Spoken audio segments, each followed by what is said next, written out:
ഞാനൊരു അമിത മദ്യപാന രോഗിയാണ്. ദൈവത്തിൻ്റെ കരുണയാലും എന്ന അത്ഭുത കൂട്ടായ്മയുടെ സഹായത്താലും ഇന്ന ദിവസം മദ്യപിച്ചിട്ടില്ല. എൻ്റെ പേര് ഷിബു.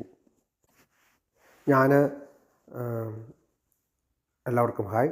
ഞാൻ ഇന്ന് ഇവിടെ സംസാരിക്കാനായിട്ട് ചിന്തിക്കാനായിട്ട് ഉദ്ദേശിക്കുന്ന ഒരു കാര്യം, നമ്മളോരോരുത്തരും ആൽക്കഹോളിക്സ് അനോണിമസിൻ്റെ ഉള്ളിൽ ആദ്യ കാലഘട്ടങ്ങളിലെത്തുമ്പോൾ, അല്ലെങ്കിൽ ഞാൻ ആദ്യ കാലഘട്ടത്തിലെത്തിയപ്പോൾ എനിക്കുണ്ടായ ചില ചിന്തകളോട് ചേർത്ത് എന്തുകൊണ്ട് ഞാൻ കുടിക്കാതിരിക്കണം.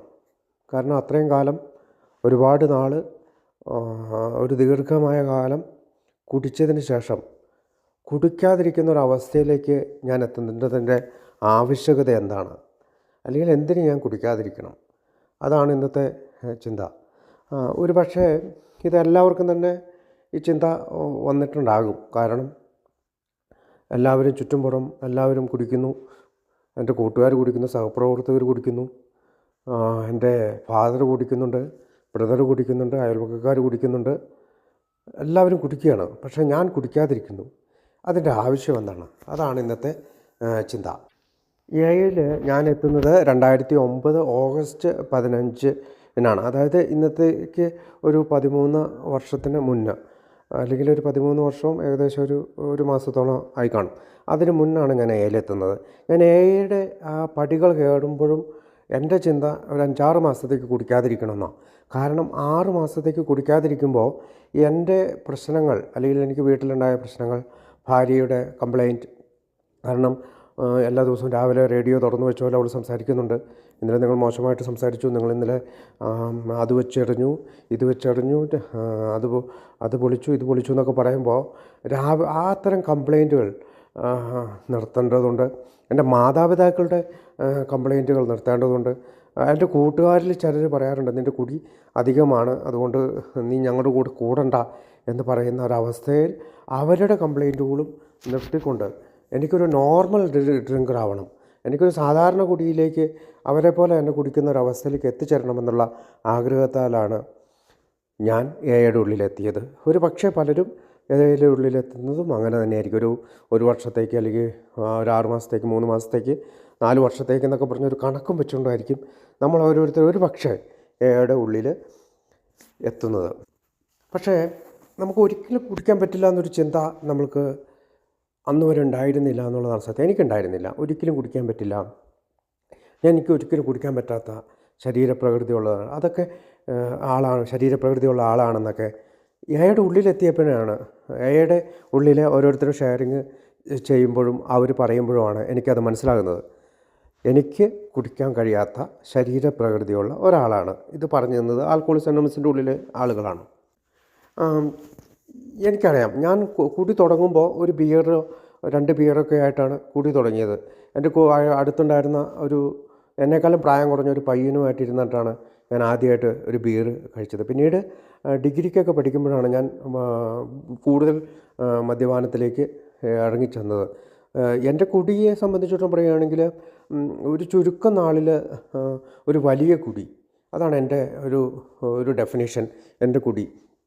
കാരണം ഞാൻ ഡിഗ്രിക്ക് കുടിച്ചു തുടങ്ങി ഒരു 3-4-5 വർഷം ഞാൻ ഒരു 10-40 വർഷം കുടിക്കേണ്ട കുടിയൊക്കെ കുടിച്ചു എന്നൊക്കെയാണ് ഞാൻ എൻ്റെ ഇതിൽ സങ്കല്പിക്കുന്നത്. കാരണം അതുപോലെയായിരുന്നു എൻ്റെ കുടി. അപ്പോൾ എൻ്റെ കുടിയുടെ ഒരു ചുരുക്കം, ഞാൻ എത്ര സമയം കുടിച്ചു എന്നോ, അല്ലെങ്കിൽ എത്ര കാലം കുടിച്ചു എന്നോ, ചിലപ്പോൾ നമുക്ക് 1 വർഷം മാത്രമായിരിക്കും നമ്മൾ കുടിച്ചിരിക്കുക, ചിലപ്പോൾ 10 വർഷം കുടിച്ചിട്ടുണ്ടാവും, ചിലപ്പോൾ 5 വർഷം കുടിച്ചിട്ടുണ്ടാവും. പക്ഷേ എത്ര കാലം കുടിച്ചുവെന്നോ, എത്ര സമയം കുടിച്ചു എന്നുള്ളതല്ല ഒരു മദ്യാസക്തനാണോ എന്ന് തിരഞ്ഞെടുക്കാനുള്ള ഒരു കാര്യം. ബിഗ് ബുക്കിൽ തന്നെ 32-ാമത്തെ പേജിൽ ഒരു കാര്യം പറയുന്നുണ്ട്.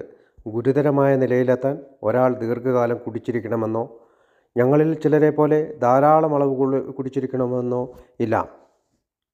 ഗുരുതരമായ ഒരവസ്ഥയിലെത്താൻ ഒരാൾ ദീർഘകാലം കുടിച്ചിരിക്കണമെന്നോ, ഞങ്ങളിൽ ചിലരെ പോലെ ധാരാളം അളവ് കുടിച്ചിരിക്കണമെന്നോ ഇല്ല. ഈ സ്റ്റേറ്റ്മെൻറ്റിൽ തന്നെ, അല്ലെങ്കിൽ ഈ പ്രസ്താവനയിൽ തന്നെ ആൽക്കഹോളിക്സ് അനോണിമസിൻ്റെ ബിഗ് ബുക്ക് പറയുന്നു, നമ്മൾ ഒരുപാട് കാലം കുടിച്ചിരിക്കണമെന്നില്ല നമ്മൾ ആൽക്കഹോളിക്കാകാൻ, അല്ലെങ്കിൽ ഒരുപാട് അളവ് കുടിച്ചിരിക്കണമെന്ന് ഇല്ല നമ്മൾ ആൽക്കഹോളിക്കാകാൻ. തികച്ചും സാധാരണ നിലയിലാണ് നമ്മൾ തുടക്കത്തിലെല്ലാം കുടിച്ചിട്ടുള്ളത്. നമ്മുടെ ആദ്യ കാലഘട്ടത്തിൽ കുടിയെ പറ്റി നമുക്ക് ഓരോരുത്തർക്കും ഓർക്കാം. നമ്മൾ തികച്ചും സാധാരണ നിലയിൽ ഒരു ഗ്ലാസ് കള്ള് അല്ലെങ്കിൽ ഒരു കുപ്പി ബിയർ ആ രീതിയിൽ തന്നെയാണ് കുടിച്ചിട്ടുള്ളത്. അല്ലാണ്ട് വരുന്ന വഴി തന്നെ 2 കുപ്പി ബിയറും 4 കുപ്പി കള്ളൊന്നും കുടിച്ചവരായിട്ട് അധികം ആളുകളും കാണത്തില്ലായിരിക്കും. അപ്പോൾ നമ്മൾ സാധാരണ നിലയിൽ കുടിച്ചിരുന്ന നമ്മൾ ഒരു പ്രത്യേക രീതിയിലേക്ക് അല്ലെങ്കിൽ ഒരു അസാധാരണ നിലയിലേക്ക് മദ്യവുമായിട്ടുള്ള ബന്ധം നമ്മുടെ ജീവിതത്തിൽ വന്നു കഴിഞ്ഞു.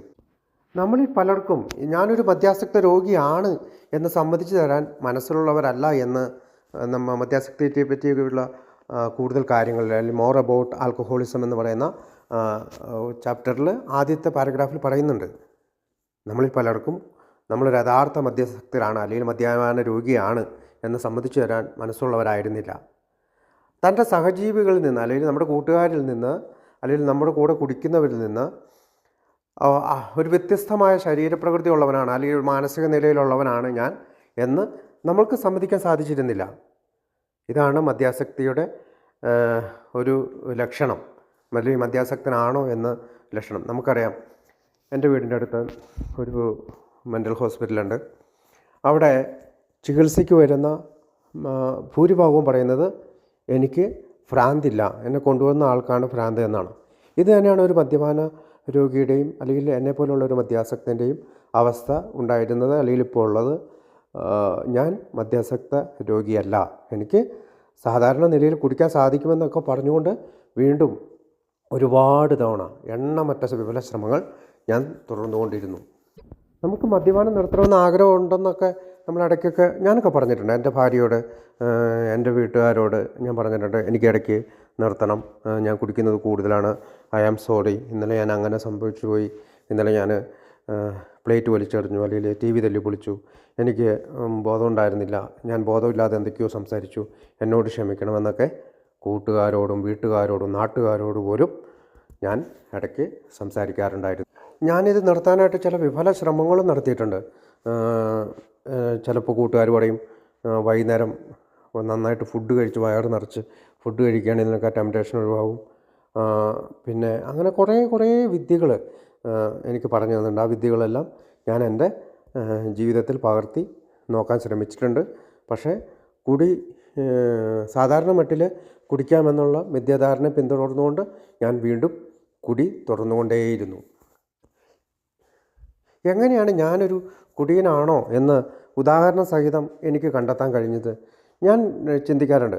വീട്ടിൽ നല്ല ചിക്കൻ കറിയൊക്കെ വെച്ചിട്ടുണ്ട്, പക്ഷേ ടേസ്റ്റോടു കൂടി എനിക്കത് കഴിക്കാൻ കഴിയുന്നില്ല. കാരണം ഞാൻ മദ്യപിക്കാനുള്ള കാര്യത്തിൽ അല്ലെങ്കിൽ മദ്യപിക്കാനുള്ള കാര്യത്തിലാണ് കൂടുതൽ ഊന്നൽ നൽകുക. അതായത് ഒരു ഫുഡിനോടോ അല്ലെങ്കിൽ എൻ്റെ മാതാപിതാക്കളോടോ ഭാര്യയോടോ മക്കളോടോ ജോലിയോടോ മറ്റ് സുഹൃത്ത് ബന്ധങ്ങളോടോ റിലേഷൻഷിപ്സിനൊക്കെ ഉപരിയായിട്ട് ഞാൻ മദ്യത്തെ സ്നേഹിക്കാൻ തുടങ്ങിയിരിക്കുന്നു. ഒരു സാധാരണ കുടിയന് ഇത് ബാധിക്കുന്നില്ല. കാരണം അയാൾ മദ്യത്തെക്കുറിച്ചല്ല കൂടുതൽ ചിന്തിക്കുക. അയാൾ അന്നത്തെ ജീവിതത്തിൽ ഉണ്ടാകുന്ന ചില നല്ല മുഹൂർത്തങ്ങളിൽ 2 വരെ അടിച്ച് സോഷ്യൽ ഡ്രിങ്കറെ പോലെ 2 അടിച്ച് അത് ആസ്വദിക്കാൻ ശ്രമിക്കുകയാണ്. പക്ഷേ ഞാൻ അങ്ങനെയല്ല. ഞാൻ ഫുൾ ടൈം ഈ മദ്യത്തിലേക്കാണ് എൻ്റെ കണ്ണ്. ഒരു കുപ്പി ഞാൻ എൻ്റെ വീട്ടിൽ എവിടെയെങ്കിലും വാങ്ങി വെച്ചിട്ടുണ്ടെങ്കിൽ അത് തീരുന്നത് വരെ എനിക്ക് സമാധാനമില്ല. അതിൻ്റെ കുപ്പിയുടെ ഇപ്പോൾ ഒരു പാർട്ടിയുടെ നടുക്കാണ് ഞാൻ ഇരിക്കുന്നെങ്കിൽ ആ കുപ്പിയുടെ അടപ്പ് അടച്ചു വെക്കാനായിട്ട് എനിക്ക് യാതൊരുവിധ താല്പര്യമില്ല. അടപ്പ് അടച്ചു വെക്കാതെ തന്നെ അത് തുറന്നു വെച്ചിട്ട് എപ്പോഴും ഒഴിച്ചുകൊണ്ടിരിക്കുക എന്നുള്ള ഒരു ധാരണയിലാണ് എൻ്റെ മദ്യപാനം തുടർന്നുകൊണ്ടിരുന്നത്. നമ്മൾ നല്ലൊരു ഭക്ഷണം എന്ന് കഴിച്ചെന്ന് വിചാരിക്കുക, നാളെ എനിക്ക് ആ നല്ല ഭക്ഷണം കിട്ടിയില്ല എന്ന് വെച്ചിട്ട് ഞാൻ വേവലാതിപ്പെടുന്നില്ല, എൻ്റെ ശരീരം വിറയ്ക്കുന്നില്ല, ഞാൻ വല്ലാതെ ഇറിറ്റേറ്റ് ആകുന്നില്ല. പക്ഷേ ഞാൻ മദ്യത്തിൻ്റെ കാര്യത്തിൽ അങ്ങനെയല്ല. ഇന്ന് മദ്യം കഴിച്ചാൽ നാളെ എനിക്ക് മദ്യം വേണം, വീണ്ടും വേണം. ചിലപ്പോൾ നാളെ എന്നല്ല, അടുത്ത നിമിഷങ്ങളിൽ തന്നെ മദ്യപാന രോഗിയായി എനിക്ക് വീണ്ടും മദ്യം വേണം എന്നുള്ളതാണ്. ഇപ്പോൾ സാധാരണ മട്ടിൽ കുടിക്കാൻ പറ്റും, അല്ലെങ്കിൽ എനിക്ക് ഒരു സാധാരണ നിലയിലേക്ക് അല്ലെങ്കിൽ നോർമൽ ഡ്രിങ്കറിൻ്റെ ഒരു അവസ്ഥയിലേക്ക് വരാൻ പറ്റുമെന്നുള്ള എൻ്റെ മനസ്സിൻ്റെ തോന്നലിനെ ഞാൻ ആദ്യം അറസ്റ്റ് ചെയ്യണം. അവിടെയാണ് ഞാൻ മദ്യാസക്ത രോഗിയാണ് എന്ന ചിന്തയെ വളർത്തിക്കൊണ്ട് വരാനായിട്ട് എനിക്ക് സാധിക്കുകയുള്ളൂ. നമ്മുടെ ഇന്നത്തെ ഒരു സമൂഹത്തിൻ്റെ പ്രത്യേകത വെച്ച് നോക്കുമ്പോൾ ആരാണ് നോർമൽ ഡ്രിങ്കർ അല്ലെങ്കിൽ ആരാണ് ഹെവി ഡ്രിങ്കർ എന്ന് കണ്ടുപിടിക്കാനോ അല്ലെങ്കിൽ സാധാരണ കുടിയൻ ആരാണ്, അമിതമായിട്ട് കുടിക്കുന്നവൻ ആരാണ് എന്ന് കണ്ടെത്താൻ കഴിയുന്നത് വളരെ പ്രയാസകരമായ ഒരു അവസ്ഥയിലാണ് ഇന്നത്തെ നമ്മുടെ ഒരു കൾച്ചർ, ഇന്നത്തെ നമ്മുടെ ഒരു സംസ്കാരം. കാരണം എല്ലാത്തിനും ഏതിനും മദ്യമാണ് മുമ്പിൽ. ഒരു വിവാഹ പാർട്ടി ഉണ്ടായാൽ, അല്ലെങ്കിൽ ഒരു ബർത്ത്ഡേ ഉണ്ടായാൽ, അല്ലെങ്കിൽ ഒരു റിട്ടയർമെൻ്റ് ഉണ്ടായാൽ, എപ്പോഴും അല്ലെങ്കിൽ ഒരു ഗെറ്റ് ടുഗദർ, ഇപ്പോൾ ബാങ്കിൻ്റെയോ അല്ലെങ്കിൽ ടീച്ചേഴ്സിൻ്റെയോ എല്ലാ ഗെറ്റ് ടുഗദറിനെല്ലാം മദ്യമാണ് അവർ മുൻപന്തിയിൽ വയ്ക്കുക. അപ്പോൾ മദ്യം നിർമ്മിക്കുന്ന കമ്പനികൾ ഇതൊക്കെ വല്ലാതെ പ്രോത്സാഹിപ്പിക്കുന്നുണ്ട്. കാരണം വൈകിട്ട് എന്താ പരിപാടിയെന്നോ അല്ലെങ്കിൽ പല പല പരസ്യങ്ങളിലൂടെ തന്നെ നമ്മൾക്ക് വളരെ വേണ്ടപ്പെട്ട ആളുകൾ പോലും ഇതിനെ പ്രോത്സാഹിപ്പിക്കണം. ഒരു പക്ഷേ നമ്മുടെ ചുറ്റും പുറം ഉള്ള ആളുകൾ പോലും ഈ പ്രോത്സാഹനത്തിൽ പങ്കുചേരാറുണ്ട്.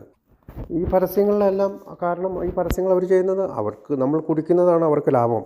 അതുകൊണ്ടാണ് അവരുടെ പരസ്യങ്ങൾ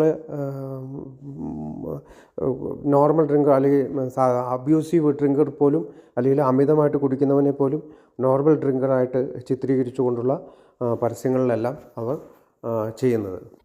നമ്മളോട് ഒരാൾ ചോദിക്കുകയാണ്, നിങ്ങൾ കുടിയനാണോ അല്ലെങ്കിൽ മദ്യാസക്തനാണോ എന്ന് ചോദിക്കുമ്പോൾ നമ്മളെപ്പോഴും ചെയ്യുന്ന ഒരു കാര്യം നമ്മളെക്കാൾ കൂടുതൽ കുടിക്കുന്ന ഒരാളുമായിട്ട് കമ്പയർ ചെയ്യാനാണ്.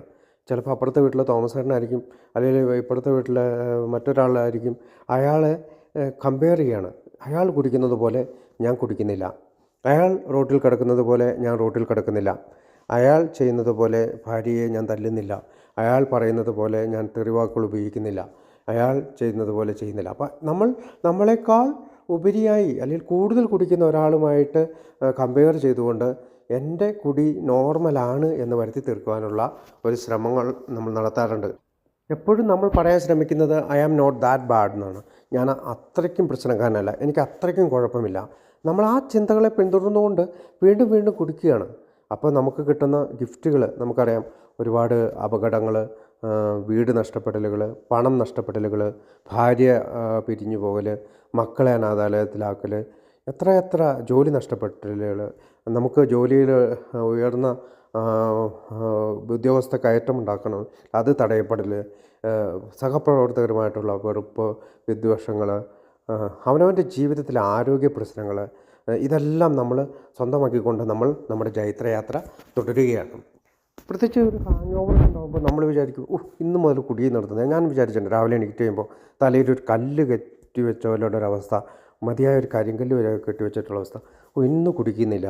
അപ്പോൾ ആ വാഷ് ബേസിനിലൊക്കെ പോയിട്ട് ആ അടിവയറ്റിൽ നിന്ന് വരുന്ന ഒരു മഞ്ഞ ദ്രാവകമുണ്ട്, അതിങ്ങനെ പിഴുത് കളയുമ്പോൾ അല്ലെങ്കിൽ ബ്രഷ് വായിൽ വയ്ക്കുമ്പോൾ ഉണ്ടാകുന്ന ഓക്കാനങ്ങൾ, നമുക്ക് ബ്രഷ് ചെയ്യാൻ പറ്റാത്ത അവസ്ഥ, രാവിലെ ഒരു പെഗടിക്കണമെന്നുള്ളൊരവസ്ഥ, ഈ ഒരു അവസ്ഥകളിലെല്ലാം ഞാൻ കടന്നു പോകുമ്പോൾ ഞാൻ ചിന്തിക്കും, എനിക്ക് കുടി നിർത്തണം. എനിക്കറിയാം ഞാൻ കുടിക്കുന്നത് ശരിയല്ല, ഞാൻ വല്ലാതെ കുടിക്കുന്നുണ്ടെന്ന് എനിക്കറിയാം. പക്ഷേ ഞാൻ അതൊന്നും അടുത്ത ഹാങ് ഓവർ വരേക്കും എത്തുന്നത് വരെ വീണ്ടും വീണ്ടും ഞാൻ കുടി തുറന്നുകൊണ്ടിരിക്കുന്നു. ഈ സന്ദർഭത്തിൽ എത്തുമ്പോൾ എന്നോട് ചോദിക്കേണ്ട ചോദ്യം, ഞാൻ കുടി നിർത്തേണ്ടതുണ്ടോ? എനിക്ക് കുടി നിർത്തേണ്ട ആവശ്യമുണ്ടോ? എൻ്റെ മക്കൾ ഈ രീതി ഞാൻ കുടിക്കുന്നത് പോലെ കുടിക്കാനായിട്ട് ഞാൻ ആഗ്രഹിക്കുന്നുണ്ടോ? ഇനി ഞാനൊരു മകനാണെങ്കിൽ എൻ്റെ പിതാവ് അല്ലെങ്കിൽ എൻ്റെ അപ്പൻ ഇതുപോലെ കുടിക്കണമെന്ന് ഞാൻ ആഗ്രഹിക്കുന്നുണ്ടോ? ഞാനൊരു സഹോദരനാണെങ്കിൽ എൻ്റെ സഹോദരൻ എങ്ങനെ കുടിക്കണമെന്ന് ആഗ്രഹമുണ്ടോ? ഞാനൊരു ബ്രദറില്ലോയാണ്, എൻ്റെ ബ്രദറില്ലോ ഇങ്ങനെ കുടിക്കണമെന്നാണോ ഞാൻ ആഗ്രഹിക്കുക? അല്ലെങ്കിൽ എൻ്റെ സഹോദരി ഭർത്താവ് ഇങ്ങനെ കുടിക്കാനാണോ ഞാൻ ആഗ്രഹിക്കുക? ആ ചോദ്യങ്ങൾ ഞാൻ എന്നോട് തന്നെ ചോദിക്കേണ്ടതുണ്ട്.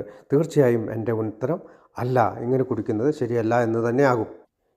എത്തുമ്പോൾ ഞാൻ ഫേസ് ചെയ്ത മറ്റൊരു ഭയം, ഞാൻ കുടി നിർത്തിയാൽ എനിക്ക് എൻ്റെ ജീവൻ നഷ്ടപ്പെട്ടു പോകുമോ എന്നുള്ള ഭയം.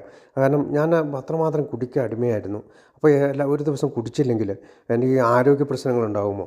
ഞാൻ എന്തെങ്കിലും മരണപ്പെട്ടു പോകുമോ? കാരണം ഇപ്പോൾ ഞാൻ വലിയ കുഴപ്പമില്ലാണ്ടൊക്കെ ജീവിക്കുന്നുണ്ട്, ഇതെല്ലാം എനിക്ക് നഷ്ടപ്പെട്ടു പോകുമോ എന്നൊക്കെ ഉള്ളൊരു ഭയം എൻ്റെ അടിവയറ്റിൽ നിന്ന് തന്നെ എന്നെ കീഴ്പ്പെടുത്തിയിരുന്നു. എന്നാൽ ആൽക്കഹോളിക്സ് അനോണിമസിൻ്റെ ഉള്ളിലെത്തി സുബോധാവസ്ഥയെക്കുറിച്ച് ആളുകളുടെ ഷെയറിങ്ങുകളും അനുഭവങ്ങളും പങ്കുവെക്കലുകളും എല്ലാം കേട്ടപ്പോൾ ഞാൻ ചിന്തിച്ചിരുന്നത് വെറും ഒരു നുണയായിരുന്നു അല്ലെങ്കിൽ അസത്യമായിരുന്നു എന്ന് എനിക്ക് മനസ്സിലായി. കാരണം ഞാൻ അന്നൊക്കെ ചിന്തിച്ചിരുന്നത് എൻ്റെ ബിസിനസ് നടത്തിക്കൊണ്ട് പോകണമെങ്കിൽ എനിക്ക് കുടിക്കണം, എൻ്റെ സുഹൃത്തുക്കൾ എൻ്റെ കൂടെ ഉണ്ടാകണമെങ്കിൽ എനിക്ക് കുടിക്കണം, എൻ്റെ ഫാമിലി എൻ്റെ കൂടെ ഉണ്ടാകണമെങ്കിൽ എല്ലാ ഗെറ്റ് ടുഗദറൊക്കെ ഉണ്ടാകുമ്പോൾ അത് സന്തോഷകരമായിട്ട് നടക്കണമെങ്കിൽ എനിക്ക് കുടിക്കണം, ക്രിസ്തുമസ്, ഓണം, ബക്രീദ് എന്തോ ആയാലും എനിക്ക് കുടിക്കണം. ഇത്തരം ആഘോഷ അവസരങ്ങളിലെല്ലാം കുടിച്ച് ബോധം കെട്ട് കിടക്കുന്ന എൻ്റെ ഒരു അവസ്ഥയെക്കുറിച്ചല്ല ഞാൻ ചിന്തിക്കുക. ഞാൻ കുടിച്ചിട്ട് സന്തോഷകരമായി കൊണ്ടാടിയ ചില നിമിഷങ്ങളെക്കുറിച്ചാണ് ചിന്തിക്കുക. പക്ഷേ ആൽക്കഹോളിസത്തിൻ്റെ ഉള്ളിൽ എത്തിക്കഴിയുമ്പോൾ ഞാൻ ചിന്തിക്കുന്നത് ഓരോ ആഘോഷങ്ങളിലും ഞാൻ കുടിച്ച് എനിക്ക് നാണക്കേടുണ്ടായ, എനിക്ക് മറ്റുള്ളവരുടെ മുമ്പിൽ ഷെയിമുണ്ടായ എൻ്റെ ആ നാണക്കേടിനെ കുറിച്ച് ഓർത്താണ് ഞാൻ ആൽക്കഹോളിക്സ് അനോണിമസിൽ തുടരുന്നത്. നമ്മൾ എത്തുന്ന ഉടനെ തന്നെ ഇത്തരം കുടി നിർത്തി എന്നുള്ള തീരുമാനങ്ങളൊന്നും എടുക്കുന്നില്ല. നമ്മൾ ആ മുറിയിൽ വന്നിരിക്കുന്നു, നമ്മൾക്ക് നമ്മുടെ മൈൻഡിന് വേണമെങ്കിൽ വീണ്ടും കുടിയിലേക്ക് തിരിച്ചുവിടാം അല്ലേ. എനിക്ക് വീണ്ടും കുടിക്കാനുള്ള ധാരാളം അവസരങ്ങൾ ഞാൻ വന്നപ്പോഴും എയിലുണ്ട്. കാരണം ഞങ്ങൾക്ക് എയിൽ വന്നു എന്ന് പറഞ്ഞുകൊണ്ട് ബാറ് പൂട്ടിയിട്ടിട്ടില്ല, ബ്രാൻഡിക്കട തുറന്നു വെക്കാതിരുന്നിട്ടില്ല. രാത്രി കാലങ്ങളിൽ കച്ചവടം നടക്കുന്ന കച്ചവടങ്ങൾ വീട്ടുകാർ എല്ലാം അവസാനിപ്പിച്ച് ഞാൻ കുടി നിർത്തി എന്ന് വെച്ചുകൊണ്ട് അങ്ങനെയൊന്നും സംഭവിച്ചിട്ടില്ല. അതെല്ലാം അങ്ങനെ തന്നെ തുടരുന്നുണ്ട്. അതായത് മദ്യം എൻ്റെ കൈയെത്തുന്ന അകലത്തിൽ തന്നെയുണ്ട്. പക്ഷേ എനിക്ക് കുടി നിർത്തണമോ വേണ്ടയോ എന്നുള്ളത് എൻ്റെ ചോയ്സാണ്. അപ്പോൾ പഴയ കുടിയുടെ ലോകത്തേക്ക് എനിക്ക് തിരിച്ചു പോകണമോ, അല്ലെങ്കിൽ ഈ പുതിയ ലോകത്തിലൂടെ സന്തോഷകരമായി ജീവിക്കണമോ, ഏതാണ് നല്ലത്? എനിക്ക് തോന്നുന്നത് പഴയ കുടിയിലേക്ക് തിരിച്ചു പോകുന്നത് വളരെ എളുപ്പമാണ്. അത് വളരെ ഈസിയാണ്. എനിക്ക് എൻ്റെ കയ്യിൽ ഇച്ചിരി പൈസ ഉണ്ടെങ്കിൽ എനിക്ക് പോയിട്ട് പെട്ടെന്ന് തന്നെ മദ്യം കുടിച്ചിട്ട് നമുക്ക് പഴയ ലോകത്തേക്ക് തന്നെ തിരിച്ചു പോകാം. പക്ഷേ എനിക്ക് ആൽക്കഹോളിക്സ് അനോണിമസിൽ സുബോധാവസ്ഥയിൽ തുടരണമെങ്കിൽ ഇച്ചിരിയും കൂടി ഹാർഡാണ് അല്ലേ, ഇച്ചിരി കട്ടിയാണ്. അതിനാണ് നമ്മുടെ 12 പടി പ്രോഗ്രാമുകൾ, 12 പടി പ്രോഗ്രാം, ആൽക്കഹോളിക്സ് അനോണിമസിൻ്റെ 12 പ്രോഗ്രാം നമ്മളെ സഹായിക്കുക. അപ്പോൾ വെറുതെ കുടിക്കാതിരിക്കുക എന്നുള്ളൊരവസ്ഥയല്ല, സുബോധാവസ്ഥ എന്നൊരവസ്ഥയിലേക്ക് ഞാൻ എത്തിച്ചേരണം. സുബോധാവസ്ഥ എന്നുള്ള ആ ഒരു യാത്രയാണത്, മരണം വരെയുള്ള യാത്രയാണത്. ആ സുബോധാവസ്ഥയിൽ എത്തിച്ചേരുന്ന അവസ്ഥയും കുടിക്കാതിരിക്കുന്ന അവസ്ഥയും തമ്മിലുള്ള വ്യത്യാസം ഞാൻ മനസ്സിലാക്കണം. നമ്മൾ സുബോധാവസ്ഥ അല്ലെങ്കിൽ സോബറേറ്റ് എന്നതിനെക്കുറിച്ച് പല ഡെഫിനേഷൻസുകൾ നമുക്ക് കാണാൻ കഴിയും. പക്ഷേ നമ്മളെ സംബന്ധിച്ചിടത്തോളം, അല്ലെങ്കിൽ ഒരു കുടിയനായ എന്നെ സംബന്ധിച്ചിടത്തോളം സുബോധാവസ്ഥ എന്നത് മദ്യം എനിക്കൊരു പ്രശ്നമായിരുന്നു. അത് ഞാൻ മനസ്സിലാക്കി. എൻ്റെ ജീവിതത്തെ വല്ലാതെ ബാധിച്ചിട്ടുണ്ടെന്ന് ഞാൻ മനസ്സിലാക്കി. അത് ഒഴിച്ചു നിർത്തണമെന്ന് ഞാൻ ആഗ്രഹിച്ചു. അതുകൊണ്ട് തന്നെ ആൽക്കഹോളിക്സ് അനോണിമസിലെത്തിയപ്പോൾ 12 പടികൾ അല്ലെങ്കിൽ 12 പടി പ്രോഗ്രാം ഞാൻ സ്വീകരിക്കാൻ തയ്യാറായി. ഈ സുബോധാവസ്ഥ നിലനിർത്തിക്കൊണ്ട് പോകണമെങ്കിൽ എല്ലാ ദിവസവും എല്ലാ നിമിഷവും ഞാൻ 12 പടികളിലൂടെ സഞ്ചരിക്കേണ്ടതുണ്ട്. ഈ ഒരു സ്വീകരണമാണ് സുബോധാവസ്ഥയിലേക്കുള്ള എൻ്റെ ഒരു ഡെഫിനിഷൻ, ഞാൻ സ്വീകരിച്ചിരിക്കുന്ന എൻ്റെ ഒരു ഡെഫിനിഷൻ. എന്നാൽ ഈ 12 പടി പ്രോഗ്രാം സ്വീകരിക്കാതെ വെറുതെ കുടി നിർത്തുക അല്ലെങ്കിൽ ആൽക്കഹോൾ ഫ്രീ എന്നുള്ള ഒരു ലൈഫാണ് ഞാൻ നയിക്കാൻ ഉദ്ദേശിക്കുന്നതെങ്കിൽ അതിനും എനിക്ക് ചോയ്സ് ഉണ്ട്. അതിനെ സുബോധാവസ്ഥ എന്ന് വിളിക്കാമോ എന്നെനിക്കറിയില്ല. പലരും അതിനെ ഡ്രൈ ഡ്രിങ്കർ എന്നാണ് വിളിക്കുക. സുബോധാവസ്ഥ എന്ന് പറയുന്നത് ഒന്ന്, മദ്യം ഒരു പ്രശ്നമാണെന്ന് അയാൾ കണ്ടെത്തിയിട്ടുണ്ട്. 12 പടികൾ അതിന് പരിഹാരമായിട്ട് 12 പടികൾ പ്രോഗ്രാം എന്ന് പറയുന്ന ആൽക്കഹോളിക്സ് അനോണിമസിൻ്റെ പ്രോഗ്രാമിനെ സ്വീകരിക്കാൻ തയ്യാറായിട്ടുണ്ട്. നമുക്കറിയാം, നമ്മുടെ ചുറ്റിലും പലരും ആൽക്കഹോൾ ഫ്രീ ആയിട്ട് ജീവിക്കുന്നുണ്ടല്ലോ. നേരത്തെ മദ്യം കഴിച്ചവരെല്ലാം പെട്ടെന്ന് തന്നെ മദ്യപാനത്തിൽ നിന്ന് മാറിയുന്നവർ അനേകം പേരുണ്ടാവും. അവർ ചിന്തിക്കുന്നത് തൻ്റെ ആരോഗ്യപരമായിട്ടുള്ള കാര്യങ്ങൾക്കോ അല്ലെങ്കിൽ സാമ്പത്തികപരമായിട്ടുള്ള കാര്യങ്ങൾ കൊണ്ടോ അല്ലെങ്കിൽ സാമൂഹികപരമായിട്ടുള്ള കാര്യങ്ങൾ കൊണ്ടോ മദ്യപാനം നിർത്തണം, അല്ലെങ്കിൽ ആൽക്കഹോൾ ഫ്രീ ലൈഫ് നയിക്കണമെന്നുള്ളതാണ്. അവർക്ക് മദ്യം ഒഴിവാക്കിക്കൊണ്ട് ഒരു വ്യക്തിപരമായ ഒരു ഉയർച്ചയാണ് അവർ ആഗ്രഹിക്കുന്നത്. മദ്യത്തെ അവർ ആ രീതിയിലാണ് കാണുന്നത്. അപ്പോൾ അതിന് ആൽക്കഹോൾ ഫ്രീ ആകണമോ അതോ 12 പടി പ്രോഗ്രാം അല്ലെങ്കിൽ ആ പദ്ധതി സ്വീകരിച്ചുകൊണ്ട് സുബോധവാനായിരിക്കണമോ?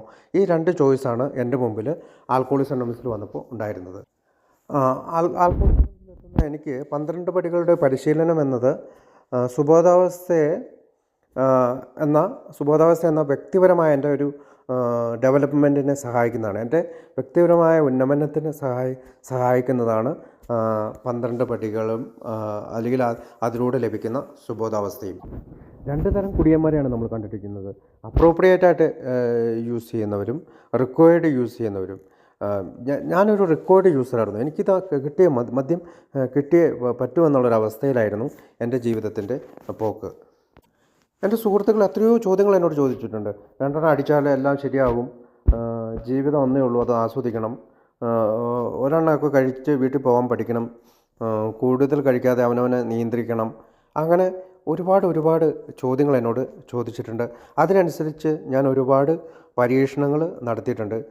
ആൽക്കഹോളിസമിൻ്റെ ബുക്കിൽ എന്തൊക്കെ പരീക്ഷണങ്ങൾ നടത്തിയിട്ടുണ്ട് എന്നുള്ളത് പറയുന്നുണ്ട്. ബിയർ മാത്രം കുടിക്കുക, കുടിയുടെ എണ്ണം കുറയ്ക്കുക, ഒരിക്കലും ഒറ്റയ്ക്ക് കുടിക്കാതിരിക്കുക, രാവിലെ ഒരിക്കലും കുടിക്കാതിരിക്കുക, വീട്ടിൽ സൂക്ഷിക്കാതിരിക്കുക, ജോലി സമയങ്ങളിൽ ഒരിക്കലും കുടിക്കാതിരിക്കുക, പാർട്ടികളിൽ സംബന്ധിക്കുമ്പോൾ മാത്രം കുടിക്കുക, സ്കോച്ചിന് പകരം ബ്രാൻഡിയാക്കുക, നല്ല വൈൻ മാത്രം കുടിക്കുക, ജോലി സമയത്ത് കുടിച്ച് ഉന്മത്തനായാൽ രാജിവെക്കാമെന്ന് സമ്മതിക്കുക, യാത്ര പോകാതിരിക്കുക, ഒരിക്കലും കുടിക്കുകയില്ല എന്ന പ്രതിജ്ഞ സത്യം ചെയ്തോ അല്ലാതെയോ എടുക്കുക, കൂടുതൽ ശരീരവ്യായാമം ചെയ്യുക, പ്രചോദനം തരുന്ന ഗ്രന്ഥങ്ങൾ വായിക്കുക, ആരോഗ്യ പരിപാലന കേന്ദ്രങ്ങളിൽ പോവുക, സ്വയമേ ചികിത്സാലയത്തിലേക്ക് പോകുവാൻ സന്നദ്ധത കാട്ടുക എന്നുവേണ്ട ഇത്തരം ലിസ്റ്റുകൾ നമുക്ക് നീട്ടിക്കൊണ്ടുപോകാമെന്ന് പേജ് നമ്പർ 30 ബിഗ് ബുക്കിൽ പറയുന്നുണ്ട്. ഇവയെല്ലാം ഡിസോണസ്റ്റാണ് അല്ലേ, സത്യസന്ധതയില്ലായ്മയുടെ ഒരു പ്രതിരൂപങ്ങളാണ് നമ്മൾ ഈ കാണിക്കുന്നതെല്ലാം. നമ്മൾ കേട്ടിട്ടുണ്ട് ബിഞ്ച് ഡ്രിങ്കേഴ്സ്. എൻ്റെ വീടിൻ്റെ അടുത്ത് ഒരു ബിഞ്ച് ഡ്രിങ്കർ ഉണ്ടായിരുന്നു. അദ്ദേഹം ഒരു കെട്ടിടമൊക്കെ പണിത് കൊടുക്കുന്ന ഒരാളാണ്. അയാളുടെ സ്വഭാവം എന്ന് വെച്ചാൽ 6 മാസം കുടിക്കാതിരിക്കും, പിന്നീട് ഒരു 2-3 മാസം കുടിക്കും, പിന്നെ 6 മാസം കുടിക്കാതിരിക്കും, പിന്നീട് 2-3 മാസം കുടിക്കാതിരിക്കും. അത് അയാളൊരു ഫണ്ണായിട്ടാണ് ചിത്രീകരിച്ചിരിക്കുന്നത്. അയാളുടെ കുടുംബവും പലപ്പോഴും അദ്ദേഹത്തിൻ്റെ ഭാര്യയല്ല അതൊരു ഫണ്ണായിട്ടാണ് ചിത്രീകരിച്ചിരിക്കുന്നത്. പക്ഷേ അതൊരു ഫണ്ണല്ല, ഏറ്റവും ഡേഞ്ചറായിട്ടുള്ള ഒരു കുടിയാണത്. 2 തരത്തിലുള്ള കുടിയന്മാരുണ്ടെന്ന് നമ്മൾ കേട്ടിട്ടുണ്ട്. സോഷ്യൽ ഡ്രിങ്കേഴ്സും ആൽക്കഹോളിക് ആയിട്ടുള്ളവരും, അല്ലെങ്കിൽ അബ്നോർമലായിട്ടുള്ളവരും. അപ്പോൾ സോഷ്യൽ ഡ്രിങ്കേഴ്സ് എന്ന് പറയുന്നത് അവർ സോഷ്യലായിട്ട് കുടിക്കുന്നു, അവർ ഇത് കൈകാര്യം ചെയ്യാൻ കഴിയുന്നവരാണ്. പക്ഷേ ഫുൾ നോൺ ആൽക്കഹോളിക് അല്ലെങ്കിൽ അറിയപ്പെടുന്ന ഒരു മദ്യാസക്ത രോഗി എന്ന് പറയുമ്പോൾ അവനിത് കൈകാര്യം ചെയ്യാൻ കഴിയില്ല. കാരണം അവനെ സംബന്ധിച്ചിടത്തോളം ഹാങ് ഓവർ ഉണ്ടാകും, രാവിലെ എണീക്കുമ്പോൾ നാണക്കേട്, നിരാശയുണ്ടാവും, ആൻഷൈറ്റി, ഉത്കണ്ഠ ഉണ്ടാവും. പിന്നെ അവൻ ധാരാളം പണം മദ്യത്തിന് വേണ്ടി ചിലവാക്കും. അവൻ്റെ ചില ജോലികളുടെ അവസരങ്ങൾ നഷ്ടപ്പെടും. മാനസികമായിട്ടുള്ള ആത്മീയമായിട്ടുള്ള പല രോഗങ്ങളും അവനുണ്ടാകും. പ്രത്യേകിച്ച് അവന് ആത്മീയമായിട്ട് ഈ രോഗം ബാധിക്കുമെന്ന് നമ്മൾ ഡോക്ടറിൻ്റെ അഭിപ്രായത്തിൽ ഡോക്ടർ പറയുന്നുണ്ട്. മദ്യാസക്ത രോഗി അയാളുടെ സ്വന്തം ദുരന്തപൂർണമായ അവസ്ഥകളെ തമാശ കലർത്തി പറയുന്നത് നമ്മൾ കേട്ടിട്ടുണ്ട്. ഇന്നലെ ഞാൻ ബൈക്കുമായിട്ട് കനാലിൽ വീണു, അല്ലെങ്കിൽ ഇന്നലെ ഞാൻ കുടിച്ചിട്ട് തെങ്ങ കയറിയപ്പോൾ തെന്നിപ്പോയി വീണു, അല്ലെങ്കിൽ ഞാൻ പ്ലാവിൽ കയറി ചക്കയിടാൻ തുടങ്ങിയപ്പോൾ തെന്നി താഴെ വീണു എന്നൊക്കെ തമാശ കലർന്ന രീതിയിൽ പറയാറുണ്ട്. കാരണം അവൻ്റെ വ്യക്തിപരമായിട്ടുള്ള നാണക്കേടിനെ, അല്ലെങ്കിൽ സെൽഫ് എംബറാസ്മെൻ്റ് എന്നോ, അല്ലെങ്കിൽ അങ്ങനെയുള്ള നാണക്കേടുകളെ, അല്ലെങ്കിൽ മോശമായിട്ടൊരവസ്ഥയെ, ആ മോശം എന്നുള്ള അവസ്ഥയെ ബ്രഷ് ചെയ്ത് മാറ്റിക്കൊണ്ട്, അല്ലെങ്കിൽ തൂത്ത് കളഞ്ഞുകൊണ്ട് അതിൻ്റെ രസം മാത്രം കൂട്ടുകാരുടെ മുമ്പിൽ അവതരിപ്പിക്കുന്നത്. അപ്പോൾ കുടിയുടെ ഭീകരമായ, അല്ലെങ്കിൽ കുടിയുടെ ദുരിതപൂർണമായ ഒരവസ്ഥ പറയാതെ അതിലെ രസം മാത്രം എടുത്തുകൊണ്ടാണ് പലപ്പോഴും ഞാനും ഉൾപ്പെടെയുള്ളവർ ഇത്തരം കൂട്ടുകാരുടെ ഇടയിലോ മറ്റുള്ളവരോടോ സംസാരിക്കുന്നത്.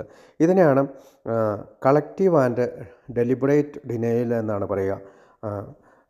ഈ നിഷേധത്തെക്കുറിച്ച് പറയുന്ന സബ്ജക്റ്റിൽ ഇത് ഞാൻ സംസാരിച്ചിട്ടുണ്ട്. ഹാങ് ഓവറെ പറ്റി മിക്ക ദിവസങ്ങളും നമ്മൾ മറന്നു പോകുക. കാരണം മദ്യം കഴിച്ചിട്ടുണ്ടാകുന്ന നെക്സ്റ്റ് ഡേയിലുണ്ടാകുന്ന, അല്ലെങ്കിൽ രാവിലെ ഉണ്ടാകുന്ന ആ കല്ല് തലയിൽ കയറ്റി വെച്ചിട്ടുള്ള അവസ്ഥയെ തോളിലേറ്റിക്കൊണ്ട് നമ്മൾ അനേകം ദിവസങ്ങൾ മുന്നോട്ട് പോവുകയാണ്. ഇതെനിക്ക് കൈകാര്യം ചെയ്യാൻ കഴിയും, ഐ ക്യാൻ ഹാൻഡിൽ ഇറ്റ് എന്നാണ് നമ്മുടെ മനസ്സ് നമ്മളോട് പറയുന്നത്. പക്ഷേ സത്യം അതല്ല. നമുക്ക് മദ്യത്തെ ഒരു രീതിയിലും രസകരമായിട്ട്, അല്ലെങ്കിൽ ഒരു രസകരമായൊരു സംഗതിയായിട്ട് കൈകാര്യം ചെയ്യാൻ സാധിച്ചില്ല. മദ്യം നമ്മുടെ സംസ്കാരത്തിൽ നന്നായി ബാധിച്ചിട്ടുണ്ട്. നമ്മുടെ സംസ്കാരത്തിലെല്ലാം മദ്യം, ഇപ്പോൾ കോളേജിൽ പരിപാടികളാകട്ടെ, എന്ത് പരിപാടികളാണ്, സ്കൂളിലെ പരിപാടികളിൽ പോലും ബിയറും അതും, ഇപ്പോൾ അത് സ്ത്രീകളിലും അല്ലെങ്കിൽ കുട്ടികളിലും, പെൺകുട്ടികളിലും ആൺകുട്ടികളിലെല്ലാം മദ്യം വളരെ അധികം നുഴഞ്ഞു കയറിയിട്ടുണ്ട്. ചൈൽഡ് പ്രൊട്ടക്റ്റീവ് സർവീസാണ് മാതാപിതാക്കന്മാർ ചെയ്യുന്നത് അല്ലേ. സ്വന്തം കുട്ടികളെ സംരക്ഷിക്കേണ്ട മാതാപിതാക്കന്മാർ പോലും ഇത്തരം മദ്യത്തിൻ്റെ കൈപ്പിടിയിലെത്തുന്നതും ചൈൽഡ് പ്രൊട്ടക്റ്റീവ് സർവീസ്, അല്ലെങ്കിൽ കുട്ടികളെ സുരക്ഷിതമായി സൂക്ഷിക്കേണ്ട ആ ഒരു സേവനത്തിൽ നിന്ന് പോലും മദ്യം മൂലം അവർ പിൻവലിയുന്നുണ്ട് എന്നുള്ള കാര്യം നമുക്ക് മനസ്സിലാകും. ആൽക്കഹോളിക് അനോണിമസിൻ്റെ ഉള്ളിൽ എത്തിക്കഴിയുമ്പോഴാണ് നമുക്ക് മനസ്സിലാകുന്നത് സാധാരണ കുടിയൻ എന്ന ആ ഒരു വര അല്ലെങ്കിൽ ആ ഒരു അതിർവരമ്പ് ഞാൻ എത്രയോ പണ്ട് ലംഘിച്ച് കഴിഞ്ഞിരിക്കുന്നു. പലപ്പോഴും ഞാൻ എക്സൈറ്റ്മെൻറ്റിന് വേണ്ടി അല്ലെങ്കിൽ ഞാൻ മറ്റുള്ളവരുടെ കൂട്ടുകാരോടുള്ള കണക്ഷന് വേണ്ടി അവരുമായിട്ടുള്ള ഒരു എൻ്റെ ഒരു റിലേഷൻഷിപ്പ് സൂക്ഷിക്കാൻ വേണ്ടിയിട്ട് ആണ് ഞാൻ മദ്യത്തെ ഉപയോഗിച്ചിരുന്നത്. പക്ഷേ അതെല്ലാം കഴിഞ്ഞ് ഒരുപാട് ദൂരം ഞാൻ സഞ്ചരിച്ചു എന്ന് മനസ്സിലാക്കുന്നത് ആൽക്കഹോളിക് അനോണിമസിൻ്റെ ഉള്ളിലെത്തി കഴിയുമ്പോഴാണ്. അതിന് ബുക്കിൽ പറയുന്ന ഒരു കാര്യം നമ്മളെല്ലാം കാലുകൾ നഷ്ടപ്പെട്ടു പോലെയാണെന്നാണ്. അവ ഒരിക്കലും വീണ്ടും വളരുന്നില്ല. അതുപോലെ തന്നെ നമ്മളെപ്പോലുള്ള അമിത മദ്യപാന രോഗികളെ മറ്റുള്ളവരെ പോലെ അല്ലെങ്കിൽ നോർമൽ ഡ്രിങ്കറാക്കി തീർക്കാനുള്ള ഒരു ചികിത്സാ രീതിയും ഇതുവരെ വന്നിട്ടില്ല എന്നും ബുക്കിൽ പറയുന്നുണ്ട്. അപ്പോൾ ഒരിക്കൽ അമിത മദ്യാസക്ത രോഗിയായി തീർന്ന ഒരാൾ ശാശ്വതമായിട്ട് അല്ലെങ്കിൽ അദ്ദേഹത്തിൻ്റെ മരണം വരെ അമിത മദ്യപാന രോഗിയാണ്. അദ്ദേഹം ഒരിക്കലും നോർമൽ ഡ്രിങ്കറായിട്ട് മാറാൻ സാധിക്കുകയില്ല. നമ്മളിൽ പലർക്കും ഈ പറയുന്ന ഒരു വസ്തുതയെ അംഗീകരിക്കാൻ വളരെ പ്രയാസകരമാണ്. കാരണം ഞാനൊരു മദ്യപാന രോഗിയാണ് എന്ന് മനസ്സിലാക്കാനായിട്ടോ അല്ലെങ്കിൽ അത് ചിന്തിച്ച് അത് മനസ്സിലുറപ്പിച്ച് എനിക്ക് മദ്യപിക്കാതിരിക്കണമെന്ന ചോയ്സ് എടുക്കാനായിട്ടോ പലപ്പോഴും നമ്മൾ ശ്രമിച്ചിട്ടില്ല. പക്ഷെ നമുക്കൊന്ന് ചിന്തിക്കാം. നമ്മൾ പലപ്പോഴും ദീർഘകാലമായിട്ടുള്ള കുടിയിൽ രാവിലെ എണീറ്റിട്ട് നമ്മൾ തീരുമാനം എടുക്കാണ്ട് ഇനി കുടിക്കുന്നില്ല, പക്ഷേ നമ്മൾ വീണ്ടും കുടിച്ചു പോയി. അങ്ങനെ എത്രയോ തീരുമാനങ്ങൾ നമ്മളെടുത്ത് വർഷങ്ങളോളം കുടിച്ചിട്ടുണ്ട്. പക്ഷെ ഒരിക്കലും നമുക്ക് ഒരു സാധാരണ കുടിയനെ പോലെ കുടിക്കാൻ പറ്റുന്നതായിട്ട് തോന്നിയിട്ടില്ല. അങ്ങനെ ആർക്കെങ്കിലും സാധാരണ കുടിയെപ്പോലെ തോന്നുന്നുണ്ടെങ്കിൽ ബുക്ക് പറയുന്നത് നിങ്ങളുടെ മുന്നിൽ ഞങ്ങൾ ഹാറ്റ്സ് ഓഫ് എന്നാണ് പറയുക. അതായത് നിങ്ങളെ ഞങ്ങൾ അഭിനന്ദിക്കുന്നു എന്നാണ് പറയുക. അപ്പോൾ മറ്റുള്ളവരെ സാധാരണ കുടിയന്മാരെ പോലെ കുടിക്കാനായിട്ട് ഞാൻ എത്ര കഠിനമായിട്ട് അല്ലെങ്കിൽ ഒരുപാട് ശ്രമങ്ങൾ ഞാൻ നടത്തിയിട്ടുണ്ട്. പക്ഷേ എനിക്ക് അത് സാധിച്ചിട്ടില്ല.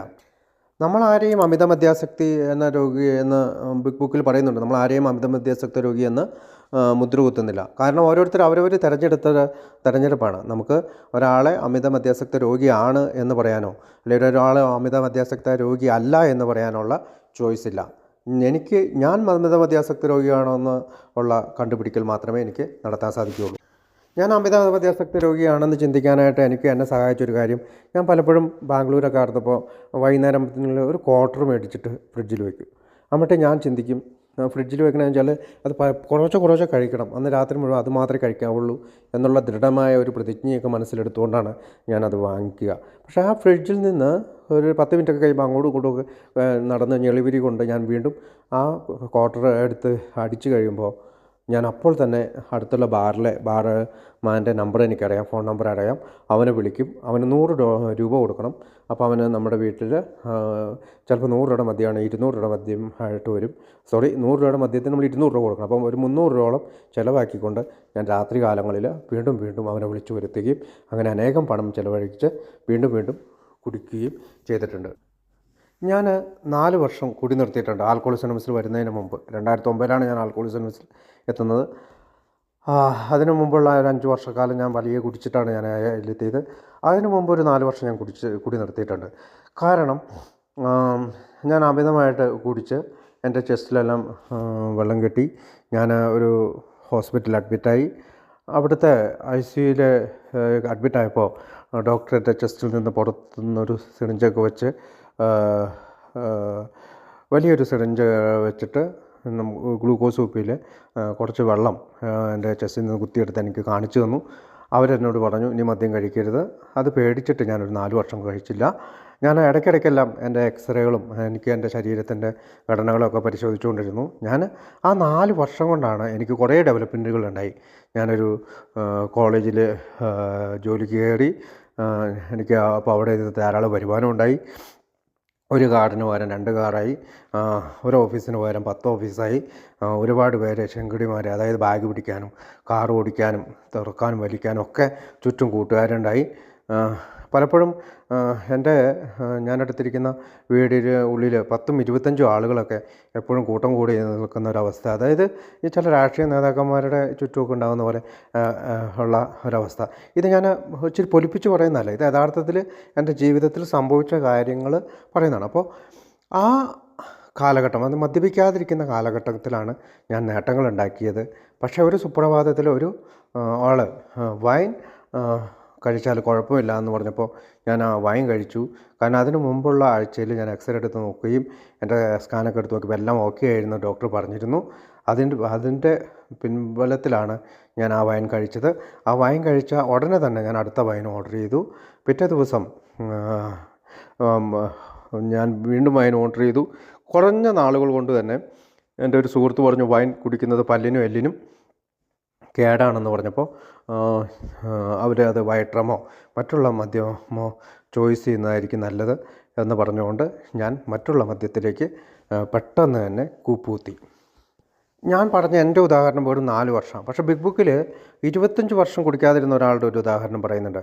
അത് പേജ് നമ്പർ 31 പറയുന്നത്. 30 വയസ്സുള്ള ഒരാൾ കാര്യമായി കുടിച്ചു കൂത്താടുകയായിരുന്നു. കൂത്താടലുകൾക്ക് ശേഷം രാവിലെ അയാൾ വിറയ്ക്കുന്നവനും വിറയൽ ശാന്തപ്പെടാൻ വീണ്ടും കൂടുതൽ കുടിക്കുന്നവനുമായിരുന്നു. ബിസിനസ്സിൽ ഉയരണമെന്ന ആഗ്രഹമുണ്ടായിരുന്ന അയാൾ കുടി തുടർന്നാൽ താനെങ്ങും എത്തുകയില്ല എന്ന് മനസ്സിലാക്കി. ഒരിക്കൽ കുടി തുടങ്ങിയതോടെ പിന്നീട് ഒരു തരത്തിലുള്ള നിയന്ത്രണവും കുടിയുടെ മേൽ ഉണ്ടായില്ല. വ്യവസായത്തിൽ നല്ല ഉയർച്ച ഉണ്ടായി. താൻ വിരമിക്കുന്നതുവരെ ഒരു തുള്ളി മദ്യം പോലും കഴിക്കില്ലെന്ന് അയാൾ തീരുമാനിച്ചു. ഒരു അസാമാന്യമായ ഈ മനുഷ്യൻ അടുത്ത 25 വർഷക്കാലം ഒരു തുള്ളി മദ്യം പോലും കഴിക്കാതെ ബിസിനസ്സിൽ വിജയം കൈവരിച്ചു. സന്തോഷത്തോടെ തൻ്റെ 55-ാം വയസ്സിൽ അയാൾ ബിസിനസ്സിൽ നിന്ന് വിരമിച്ചു. ദീർഘകാലത്തെ മദ്യം കുടിക്കാത്ത സ്ഥിതിയും സ്വയം നിയന്ത്രണവും സാധാരണക്കാരെ പോലെ കുടിക്കാൻ യോഗ്യതയുണ്ടാക്കുമെന്ന എല്ലാ അമിത മദ്യപാന രോഗികൾക്കും ഉണ്ടാകുന്ന ചിന്ത അയാളെ കീഴടക്കി. അയാളുടെ പരവതാനിയിൽ ചെരുപ്പുകളും കുപ്പിയും ഉടനെ വന്നു. 2 മാസം കൊണ്ട് പരവശനായും അപമാനിതനായും അയാൾ ആശുപത്രിയിലെത്തി. ആശുപത്രിയിലേക്ക് പലതവണ വന്നുകൊണ്ടിരിക്കുമ്പോൾ തന്നെ അയാൾ കുടി നിയന്ത്രിക്കാൻ പല രീതിയിലും ശ്രമിച്ചു നോക്കി. അതിനുശേഷം എല്ലാവിധ ശക്തിയും സംഭരിച്ചുകൊണ്ട് അയാൾ കുടി പാടെ നിർത്താൻ ശ്രമിച്ചു. പക്ഷേ പറ്റിയില്ല. അയാളുടെ പ്രശ്നം പരിഹരിക്കുന്നതിന് പണം കൊണ്ട് സാധിക്കാവുന്ന എല്ലാ രീതിയും കൈക്കൊള്ളാൻ അയാൾക്ക് സാധ്യമായിരുന്നു. എല്ലാ ശ്രമങ്ങളും പരാജയപ്പെട്ടു. ബിസിനസ്സിൽ നിന്ന് വിരമിക്കുന്ന സമയത്ത് എല്ലാം നല്ല കരുത്തനായിരുന്ന അയാൾ വളരെ പെട്ടെന്ന് തന്നെ നശിക്കുകയും 4 വർഷത്തിനുള്ളിൽ മരിക്കുകയും ചെയ്തു. നമുക്കറിയാം എൻ്റെ അനുഭവത്തിലുണ്ടായ 4 വർഷക്കാലം കുടിക്കാതിരുന്നിട്ടുള്ള കുടിയും ഈ പറയുന്ന അദ്ദേഹം 25-ാമത്തെ വയസ്സിൽ അല്ലെങ്കിൽ 30-ാമത്തെ വയസ്സിൽ കുടി നിർത്തിയതിന് ശേഷം പിന്നീട് 55-ാമത്തെ വയസ്സിൽ അദ്ദേഹം വീണ്ടും കുടിക്കുമ്പോൾ ഏകദേശം 25 വർഷത്തിന് ശേഷം കുടിക്കുമ്പോഴുണ്ടായിരുന്ന അവസ്ഥയും ഏകദേശം ഒരേപോലെയുള്ളതായിരുന്നു എന്നുള്ള ചിന്തയാണ് ഞാൻ അമിത മദ്യാസക്ത രോഗി ആണെന്നുള്ള ചിത്രം എന്നിൽ വരച്ചു കാട്ടിയത്. കാരണം 4 വർഷം കുടിക്കാതിരുന്ന ഞാൻ വീണ്ടും കുടിച്ചിട്ട് ഞാൻ റോട്ടിൽ കടന്നു എന്ന് പറയുന്നതിന് പകരം എൻ്റെ കാറിൻ്റെ ഉള്ളിലാണെങ്കിലും ഞാൻ റോഡരികിൽ കിടക്കുകയും അബോധാവസ്ഥയിൽ ഞാൻ എൻ്റെ വീടിൻ്റെ വരാന്തയിൽ വന്ന് കിടക്കുകയും ഛർദ്ദിച്ചിട്ട് അതിന് തൊട്ടപ്പുറത്തേക്ക് മാറിക്കിടക്കുകയൊക്കെ ചെയ്ത അവസ്ഥ, എൻ്റെ ഭാര്യ 2 സൈഡിലും തലേണയൊക്കെ കൊണ്ടുവന്ന് വെച്ചിട്ട് വീഴാതെ സൂക്ഷിക്കുന്ന അവസ്ഥ ഒക്കെ ഉണ്ടായിട്ടുണ്ട്.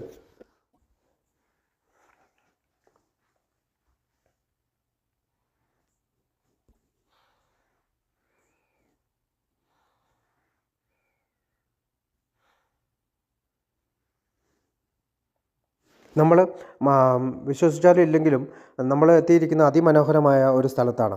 അതായത് ആൽക്കഹോളിക്സ് അനോണിമസ് എന്ന് പറയുന്ന ഒരു വിശാലമായ ലോകത്തിലേക്കാണ് നമ്മൾ എത്തിയിരിക്കുന്നത്. സുബോധാവസ്ഥ എന്ന് പറയുന്ന ഒരവസ്ഥ, അല്ലെങ്കിൽ മദ്യത്തിൽ നിന്ന് മാറി നിന്നുകൊണ്ട് ആൽക്കഹോളിക്സ് അനോണിമസിൻ്റെ 12 പടികൾ സ്വീകരിച്ചുകൊണ്ട് മുന്നോട്ട് പോകുന്ന ഒരവസ്ഥയിൽ എന്തൊക്കെ കാര്യങ്ങളാണ് നമുക്ക് തിരിച്ചു കിട്ടുന്നത് എന്നത് നമ്മളെ അത്ഭുതപ്പെടുത്തും. വെറുതെ ഒരു കുടിയിൽ നിന്ന് മാറി നിൽക്കലല്ല ആൽക്കഹോളിക്സ് അനോണിമസ് വിഭാവനം ചെയ്യുന്നത്, അല്ലെങ്കിൽ ഒരു ഡ്രൈ ഡ്രങ്കായിട്ട് തുടരുന്നൊരവസ്ഥയല്ല ആൽക്കഹോളിക്സ് അനോണിമസ് വിഭാവനം ചെയ്യുന്നത്. നല്ലൊരു സന്തോഷകരമായ, വളരെ സ്വാതന്ത്ര്യത്തിൽ ജീവിക്കാവുന്ന, വളരെ ഹാപ്പി, ജോയ്സ് ആൻഡ് ഫ്രീ എന്നാണ് പറയുക, അതിൽ ജീവിക്കാവുന്ന ഒരു ജീവിത രീതിയാണ് ആൽക്കഹോളിക്സ് അനോണിമസ് വിഭാവനം ചെയ്യുന്നത്, അല്ലെങ്കിൽ നമുക്ക് തരുന്നത്. നമ്മളത് വിശ്വസിച്ചാലും ഇല്ലെങ്കിലും അതങ്ങനെയാണ്. അപ്പോൾ തുടക്കക്കാരനായ എനിക്ക് ആദ്യ കാലഘട്ടങ്ങളിലൊക്കെ അത് അല്പം വിശ്വസിക്കാൻ പ്രയാസമുള്ളതായിരുന്നു. പക്ഷേ പിന്നീട് എൻ്റെ ജീവിതത്തിൽ അത്ഭുതങ്ങൾ സംഭവിച്ചപ്പോൾ എനിക്കിത് മനസ്സിലായി. അല്ലെങ്കിൽ ആൽക്കഹോളിക്സ് അനോണിമസിൻ്റെ 12 വാഗ്ദാനങ്ങൾ എൻ്റെ ജീവിതത്തിൽ സംഭവിച്ചപ്പോൾ എനിക്കത് മനസ്സിലായി. ഇത് മറ്റൊരു ലോകമാണ്. നമ്മൾ ചെറുപ്പം മുതൽ കേട്ടിരുന്ന പല ആശയങ്ങൾ, അല്ലെങ്കിൽ ഞാൻ വിചാരിച്ചിരുന്ന ചില മനോഭാവങ്ങൾ, അതിൽ നിന്നെല്ലാം വ്യത്യസ്തമായ ഒരു മനോഭാവത്തെ ഞാൻ സ്വീകരിച്ചുകൊണ്ട് മുന്നോട്ട് പോകുമ്പോഴാണ് ഇത് എനിക്ക് വർക്കാവുന്നത് എന്ന് എനിക്ക് മനസ്സിലാകുന്നുണ്ട്. ഞാൻ ആൽക്കഹോളിക് അനോണിമസിൻ്റെ ഉള്ളിൽ എത്തിക്കഴിഞ്ഞപ്പോൾ സ്വീകരിച്ച ചില മാർഗങ്ങൾ എന്തൊക്കെയാണ് എന്നുള്ളതാണ് ഇനി ഞാൻ ചിന്തിക്കുന്നത്. ഒന്നാമത് ഞാൻ എൻ്റെ ഡോക്ടറെ കണ്ടു. ഡോക്ടറോട് ഞാൻ മദ്യാസക്തിയിൽ നിന്ന് മാറി നിൽക്കുകയാണ് എന്നുള്ള ഒരു കാര്യം ഞാൻ ഡോക്ടറോട് പറഞ്ഞു. അപ്പോൾ എനിക്ക് കാര്യമായിട്ടുള്ള ഒരു വിത്ഡ്രോവൽ എഫക്റ്റ്, അതായത് എനിക്ക് ഹാലൂസിനേഷൻ വരികയോ മറ്റ് അപസ്മാരം പോലെയുള്ള എന്തെങ്കിലും പ്രശ്നങ്ങളുണ്ടാവുകയോ ആ വിഡ്രോവലൊന്നും എന്നെ അത്രമാത്രം ബാധിച്ചില്ല. കാരണം ഞാൻ ഈ ശ്രമം എൻ്റെ ചികിത്സാലയത്തിലേക്ക് പോകുന്നതിന് മുമ്പ് ഒരു 5-6 ദിവസം ഞാൻ ആ ചികിത്സാലയത്തിൽ കിടക്കുകയൊക്കെ ചെയ്ത് കഴിഞ്ഞപ്പോഴത്തേക്കും എനിക്ക് അത് കാര്യമായി ബാധിച്ചില്ല. എങ്കിലും ഒരു ഡോക്ടറുടെ ഉപദേശം ഞാൻ സ്വീകരിച്ചു.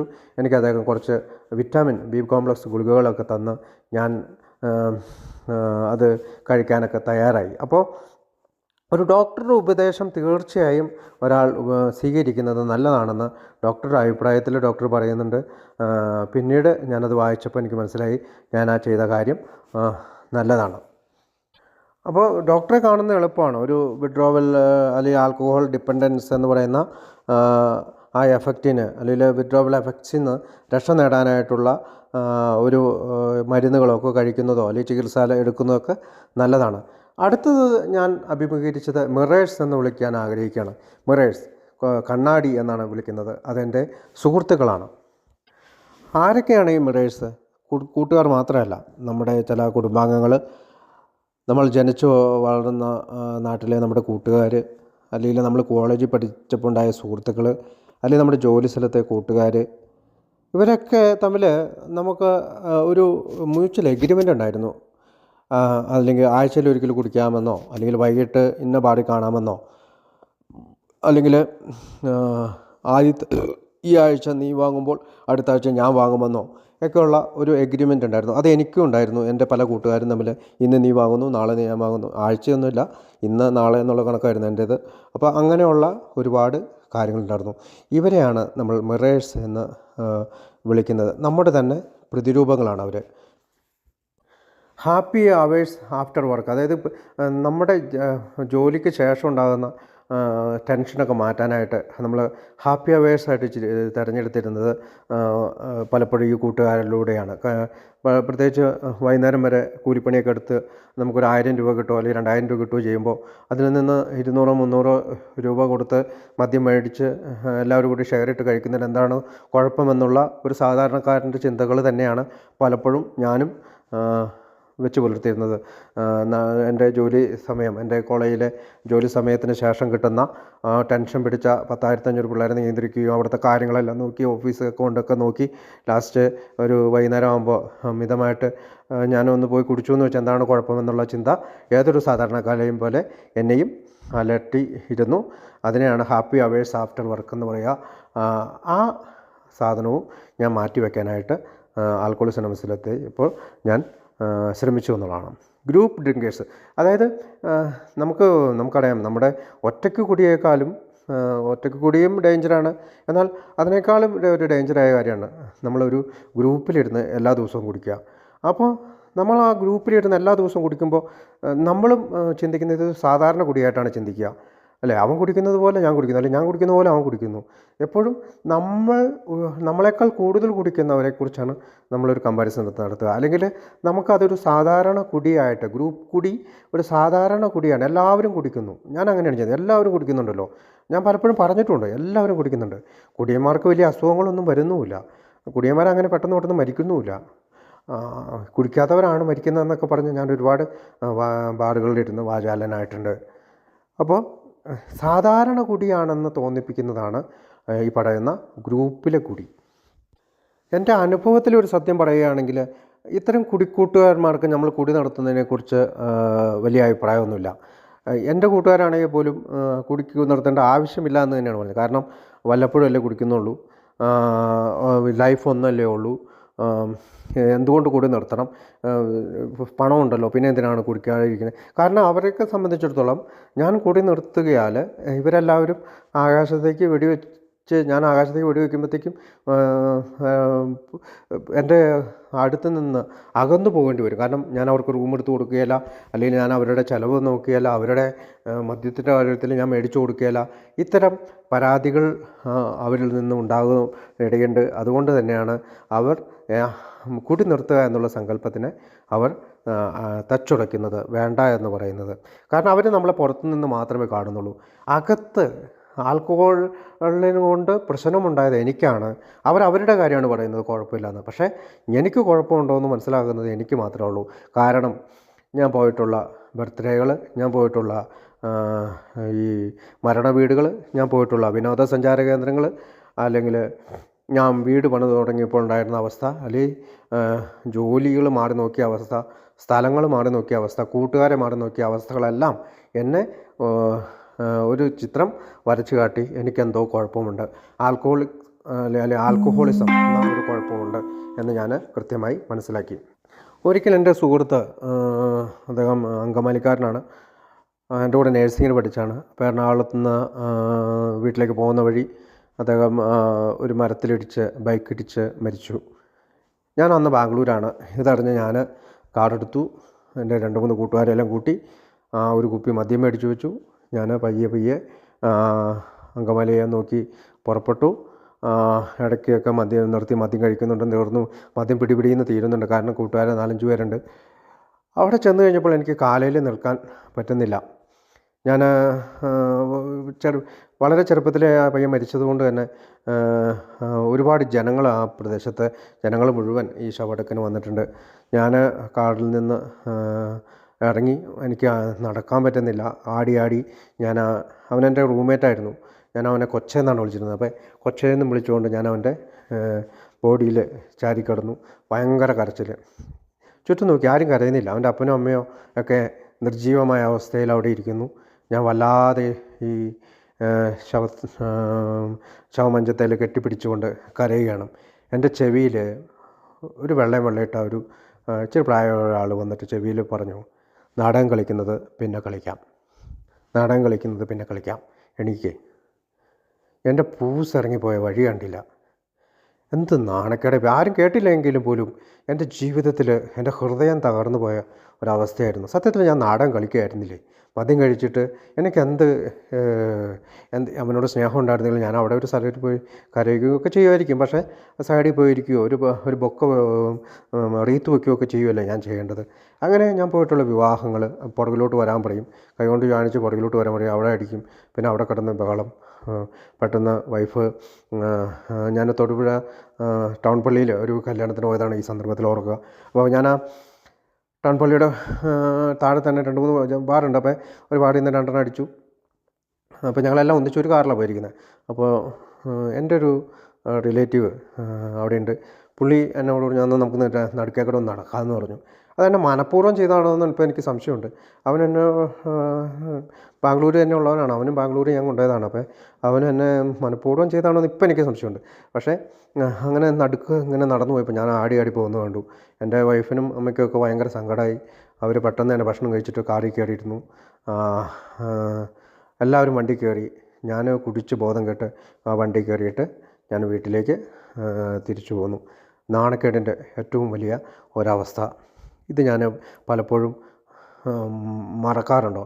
ഇതിനെ നമ്മൾ ഗോൾ പോസ്റ്റ് മൂവ് ചെയ്യുക എന്ന് പറയാം. അതായത് ഞാൻ മദ്യാസക്ത രോഗിയാണ് എന്ന് എനിക്കറിയാം, അവിടെ തന്നെയാണ് ഗോൾ അടിക്കേണ്ടത്. അതെ, ആ ഒരു അവസ്ഥ എനിക്ക് വന്നത് മദ്യാസക്ത രോഗിയാണ് എന്ന് എനിക്കറിയാമെങ്കിലും ഞാൻ ആ പോസ്റ്റ് വീണ്ടും മാറ്റിക്കൊണ്ട് പോസ്റ്റുകൾ മൂവ് ചെയ്തുകൊണ്ടേയിരിക്കുകയാണ്. അതുകൊണ്ട് തന്നെയാണ് ഒരു മദ്യാസക്ത രോഗിയാണോ എന്ന് ചിന്തിക്കേണ്ടത് അവനവനാണ്. അവനവൻ്റെ അനുഭവങ്ങൾ വെച്ചുകൊണ്ടാണ്. ഗോൾ പോസ്റ്റ് മൂവ് ചെയ്യാൻ നമുക്ക് എളുപ്പമുണ്ട്, പക്ഷേ ഒരിക്കലും ഒരു സാധാരണ കുടിയനായി മാറാനായിട്ട് നമുക്ക് സാധ്യത ഇല്ല എന്ന് നമ്മൾ മനസ്സിലാക്കണം.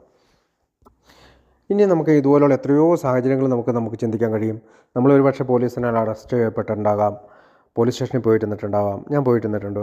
കുട്ടികളുടെ മുമ്പിൽ കുടിച്ച് കൂത്താട്ടിയിട്ടുണ്ടാകാം, അല്ലെങ്കിൽ നമ്മുടെ ഡ്രൈവിംഗ് ലൈസൻസ് നഷ്ടപ്പെട്ടിട്ടുണ്ടാകാം, അല്ലെങ്കിൽ ഇവിടെയൊക്കെ ടിക്കറ്റ് എന്നാണ് പറയുക, ഓരോ ഡ്രൈവിങ്ങിന് എന്തെങ്കിലും മിസ്റ്റേക്ക് ഉണ്ടായാൽ ടിക്കറ്റ് കിട്ടിയിട്ടുണ്ടാകാം, ഹാങ് ഓവറുകൾ ഉണ്ടായിട്ടുണ്ടാകാം, ജോലിക്ക് പോകാതെ ഓരോ ദിവസം ജോലിയിൽ നിന്ന് സ്കിപ്പ് ചെയ്തിട്ടുണ്ടാകാം. ഇങ്ങനെയുള്ള എത്രയോ എത്രയോ സാഹചര്യങ്ങൾ നമുക്ക് ചിന്തിച്ചെടുക്കാനുണ്ടാകും. ഞാനൊരു മദ്യാസക്ത രോഗിയാണോ എന്ന് ചിന്തിക്കാൻ നമ്മളെ സഹായിക്കുന്ന ഇത്തരം കാര്യങ്ങളെല്ലാം നമ്മൾ ഇൻഫോർമേഷൻ നമ്മുടെ മനസ്സിൽ കൊണ്ടുവരണം. എപ്പോഴും ബട്ട് ചേർത്തുകൊണ്ട് പക്ഷേ കുഴപ്പമില്ല, എനിക്ക് പോലീസ് അറസ്റ്റ് ചെയ്തു പക്ഷേ കുഴപ്പമില്ല എന്ന് ചേർന്ന ബട്ട് ചേർത്തുകൊണ്ട് വീണ്ടും വീണ്ടും നമ്മൾ നമ്മുടെ കുടിയെ തുടരുകയായിരുന്നില്ലേ എന്ന് ചിന്തിക്കുന്നത് ഈ സന്ദർഭത്തിൽ നല്ലതായിരുന്നു. പക്ഷേ ഞാൻ അറസ്റ്റ് ചെയ്യപ്പെട്ടു, പക്ഷേ കുഴപ്പമില്ല. കുട്ടികളുടെ മുമ്പിൽ ഞാൻ കുടിച്ച് കുത്താടി വീണുപോയി, പക്ഷേ കുഴപ്പമില്ല. ഈ പക്ഷകളിലാണ് നമുക്ക് ഏറിയ പങ്കും പ്രശ്നം ഉണ്ടാകുന്നത്. നമ്മൾ ആൽക്കഹോളിക് അനോണിമസിൽ വന്നതിന് ശേഷം ഒരു കുടിക്കുന്ന കൂട്ടുകാരുടെ അടുത്ത് പോയിരിക്കുകയാണെങ്കിൽ നമ്മളൊരു പ്രഷറിൽ അകപ്പെടും. നമ്മളെ ഒരു പ്രഷറിൽ അകപ്പെടുത്തും. അതായത് നിനക്ക് എന്താ കുടിച്ചാൽ എന്താ കുഴപ്പം, ഇത് വല്ലപ്പോഴുള്ളൊരു ജീവിതമല്ലേ, അല്ലെങ്കിൽ ഒരിക്കലുള്ള ജീവിതമല്ലേ, വല്ലപ്പോഴല്ലേ കുടിക്കുന്നുള്ളൂ, സുഖകരമായിട്ട് കുടിക്കാൻ നിനക്ക് അറിയില്ലാത്തതുകൊണ്ടാണ്. അങ്ങനെ നമ്മളെ കുറ്റപ്പെടുത്തുകയും നമ്മളെ ഒരു പ്രഷറിൽ ഏർപ്പെടാനും സാധ്യതയുണ്ട്. അതുകൊണ്ടാണ് അവർ ചിലപ്പോൾ സെൽഫിഷ് ആയതുകൊണ്ടായിരിക്കില്ല, പക്ഷേ നമ്മളെ സംബന്ധിച്ചിടത്തോളം ഇത്തരം പോയിരിക്കലുകൾ നമ്മളെ കൂടുതൽ അപകടത്തിലേക്ക് എടുക്കുമെന്നുള്ളതാണ് അനുഭവങ്ങൾ നമ്മളെ പഠിപ്പിക്കുന്നത്. അപ്പോൾ ചോയ്സ് നമ്മുടെയാണ്. നമ്മൾ അവിടെ പോയിരിക്കണമോ, അല്ലെങ്കിൽ അവരുടെ അവരുടെ പറച്ചിലുകൾ ഇങ്ങനെയാണ്, എന്തോ നമ്മളൊരു യൂണിവേഴ്സൽ പ്രപഞ്ചത്തിലെ റൂൾ എന്തോ നമ്മൾ തെറ്റിച്ചിട്ട് കുടിക്കാതിരിക്കുന്നത്, നമ്മളെന്തോ പ്രത്യേകം എന്തോ ഒരു പ്രശ്നം ഉണ്ടാക്കിയതുകൊണ്ടാണ് നമ്മൾ കുടിക്കാതിരിക്കുന്നത് എന്നൊക്കെ പറഞ്ഞുകൊണ്ട് നമ്മൾ അണ്ടർ പ്രഷറിൽ വരുത്തും അല്ലേ. അവർക്കൊരു തത്വശാസ്ത്രമുള്ളൂ, കുടിക്കുക അല്ലെങ്കിൽ മിതമായി കുടിക്കുക. ആ മോണോലോഗ് അവരെ ഇങ്ങനെ തുടർന്നുകൊണ്ടേയിരിക്കും. അതുകൊണ്ട് ഞാൻ ചിന്തിക്കണം, എനിക്ക് അവിടെ പോയിരിക്കേണ്ടതുണ്ടോ. കുടിക്കാൻ വേണ്ടി അവർ 100 കാര്യങ്ങൾ പറയും അല്ലേ. അവർ പറയും ഇന്ന് നിൻ്റെ ബർത്ത്ഡേ അല്ലേ, അല്ലെങ്കിൽ അവരുടെ ബർത്ത്ഡേ അല്ലേ, അല്ലെങ്കിൽ ഇന്ന് വീക്കെൻഡ് അല്ലേ, ഹോളിഡേ അല്ലേ, ജസ്റ്റ് ഹാവ് ഒരെണ്ണം അടിക്കൂ, ബിക്കോസ് ഓഫ് ടൈം പാസ്ന്നോ അല്ലെങ്കിൽ ജസ്റ്റ് ഫോർ ഫൺ എന്നൊക്കെ പറഞ്ഞുകൊണ്ട് അവർ പല രീതിയിൽ രസമല്ലേ ഒന്നും കഴിക്കുന്നൊക്കെ പറഞ്ഞുകൊണ്ട് പല രീതിയിൽ നമ്മളെ അവർ പ്രേരിപ്പിക്കാനുള്ള സാധ്യതയുണ്ട്. അതിനെ ഫൺ പോലീസ് എന്നാണ് റിക്കവറിയിലുള്ള പ്രൊഫഷണൽസ് ഉപയോഗിക്കുന്നത്. ഫൺ പോലീസ് എന്നാണ്. ഇനി നമ്മൾ കുടിയുടെ കാലഘട്ടങ്ങളിൽ ഫേസ് ചെയ്യുന്നതാണ് സഡൻ അഡിക്ഷൻ എക്സ്പെർട്ട് അല്ലേ. പെട്ടെന്ന് തന്നെ അവർ അഡിക്ഷൻ എക്സ്പെർട്ട് ആവും. അവർ പറയും നീ കുടിക്കുന്നത് കൊണ്ട് കുഴപ്പമെന്നാ, ഒരെണ്ണല്ലേ നീ കഴിക്കുള്ളൂ, നീ മറ്റുള്ളവനെ പോലെ കുടിക്കത്തില്ല, അവൻ കുടിച്ചിട്ട് എന്താ അവൻ്റെ ഭാര്യ പിരിച്ചു പോയില്ലേ, അവൻ്റെ മക്കളെല്ലാം അനാഥാലയത്തിലല്ലേ, നീ റോട്ടിൽ കടന്നിട്ടില്ലല്ലോ. അങ്ങനെ ധാരാളം ചോദ്യശരങ്ങൾ എറിഞ്ഞുകൊണ്ട് അവർ പെട്ടെന്ന് തന്നെ ഒരു അഡിക്ഷൻ എക്സ്പെർട്ടാക്കിക്കൊണ്ട് പറയും നിനക്ക് അഡിക്ഷൻ ഇല്ല, അല്ലെങ്കിൽ നീ കുടിക്കുന്നത് ഒരു പ്രശ്നവുമല്ല എന്ന് തെളിയിക്കാനായിട്ട് അവരൊരുപാട് ശ്രമങ്ങൾ നടത്തും. ഞാൻ കുടിക്കുന്നത് കണ്ടോ, സോഡ മാത്രം കുടിച്ചുകൊണ്ട് അവർ നമ്മളോട് ചോദിക്കും ഞാൻ കുടിക്കുന്നത് കണ്ടോ, ഞാൻ ഇന്നലെ 2 കഴിച്ചോളൂ, ഇന്നും 2 എനിക്കിത് മതി എന്നും പറഞ്ഞുകൊണ്ട് അവർ ചിലപ്പോൾ പച്ചവെള്ളവും കുടിക്കുന്നതായിട്ടൊക്കെ നമ്മളെ കാണിച്ചു തരികയും നമ്മളറിയാതെ ഒരു മോഹവലയത്തിൽപ്പെടാനുള്ള സാധ്യതയുണ്ട്. അതുകൊണ്ട് ഈ സഡൻ അഡിക്ഷൻ എക്സ്പെർട്ടിൻ്റെ അടുത്തേക്ക് നമ്മൾ നമ്മുടെ തല വെച്ച് കൊടുക്കരുത് എന്ന് ആണ് എൻ്റെ അനുഭവം എന്നെ പഠിപ്പിച്ചിട്ടുള്ളത്. ആൽക്കഹോളിക്സ് അനോണിമസിലെത്തുന്ന ആദ്യ കാലഘട്ടങ്ങളിൽ എല്ലാത്തരം ആളുകളും അല്ലെങ്കിൽ എല്ലാ AA മെമ്പേഴ്സും, നമുക്കറിയാം നമ്മൾ 190 രാജ്യങ്ങൾ 2 മില്യൺ ആളുകളുണ്ട്. അത്തരം ഏറിയ പങ്കും ആളുകളും ഇത്തരം ഒരു ഘട്ടത്തിലൂടെ അല്ലെങ്കിൽ ഒരു കാലഘട്ടത്തിലൂടെ കടന്നു പോയിട്ടുള്ളവരാണ്, ഞാൻ ഉൾപ്പെടെയുള്ളവർ. ഇത്തരം ആളുകളെ നമുക്ക് എങ്ങനെ ഡീൽ ചെയ്യാൻ പറ്റും? നമ്മുടെ കൂട്ടുകാർ അല്ലെങ്കിൽ നമ്മൾ പറയുന്നു മിറേഴ്സാന്ന് പറയുന്നു, അല്ലെങ്കിൽ സഡൻ എക്സ്പേർട്ടുകൾ അല്ലേ, അഡിക്ഷൻ എക്സ്പേർട്ടുകളായിട്ട് മാറുന്ന ഇവരെങ്ങനെ നമ്മൾ കൈകാര്യം ചെയ്യാൻ പറ്റും? അതിനുള്ള കുറേ മാർഗ്ഗങ്ങളാണ് നമ്മൾ ചിന്തിക്കേണ്ടത്. നമ്മളെപ്പോഴും പ്രിപ്പയർഡ് ആയിരിക്കണം. ഇത്തരം ആളുകളെ ഡീൽ ചെയ്യുന്നതിനുള്ള ഒരു പ്രിപ്പറേഷൻ നമുക്ക് എപ്പോഴും വേണം. തീർച്ചയായും നമ്മുടെ തീരുമാനമാണ് കുടിക്കാതിരിക്കുക എന്നുള്ളത്. ഒരുപക്ഷെ പലരും അതിനെ വേറെ രീതിയിലാണ് നോക്കിക്കാണുന്നത്. കാരണം നീ കുടിക്കാതിരിക്കേണ്ട ആവശ്യമില്ല, നിനക്ക് എന്താണ് കുഴപ്പം. അവരുടെ ലക്ഷ്യം എപ്പോഴും നമ്മളെ പഴയപടിയാക്കുക എന്നുള്ളതാണ്. ഒരെണ്ണം കഴിക്കടാവേ. പലപ്പോഴും എൻ്റെ ആദ്യകാലത്തെ സ്പോൺസർ കെൻകനത്ത് റോബർട്ട്സൺ എന്നോട് പറയും, ഒരു പാർട്ടിക്ക് പോയാലും നീ അവിടെ നിന്ന് അവർ തരുന്ന ഒരു തരത്തിലുള്ള വെള്ളവും കുടിക്കരുത്. ടാപ്പ് വാട്ടർ കുടിച്ചാലും കുഴപ്പമില്ല, അല്ലെങ്കിൽ നീ സ്വന്തമായിട്ടൊരു കുപ്പിയിൽ വെള്ളം കൊണ്ടുപോകണം, അത് കുടിച്ചാലും കുഴപ്പമില്ല, പക്ഷെ അവർ തരുന്നത് കുടിക്കരുതെന്ന് പറയാറുണ്ട്. അതൊരു എനിക്ക് വളരെ ഗുണം ചെയ്തിട്ടുണ്ട്. കാരണം ഞാൻ ആദ്യം ഒരു മലയാളി അസോസിയേഷൻ്റെ പരിപാടിക്ക് പോയപ്പോൾ UK വെച്ച് ഞാൻ ടാപ്പ് വാട്ടറാണ് കുടിച്ചത്. അവർ ചിലപ്പോൾ സ്പ്രൈറ്റിലോ എന്തെങ്കിലുമൊക്കെ മിക്സ് ചെയ്ത് നമുക്ക് തരാനുള്ള സാധ്യതയുണ്ട്. കാരണം അവർക്ക് നമ്മളെ പഴയ രീതിയിൽ കാണാനാണ് ആഗ്രഹം.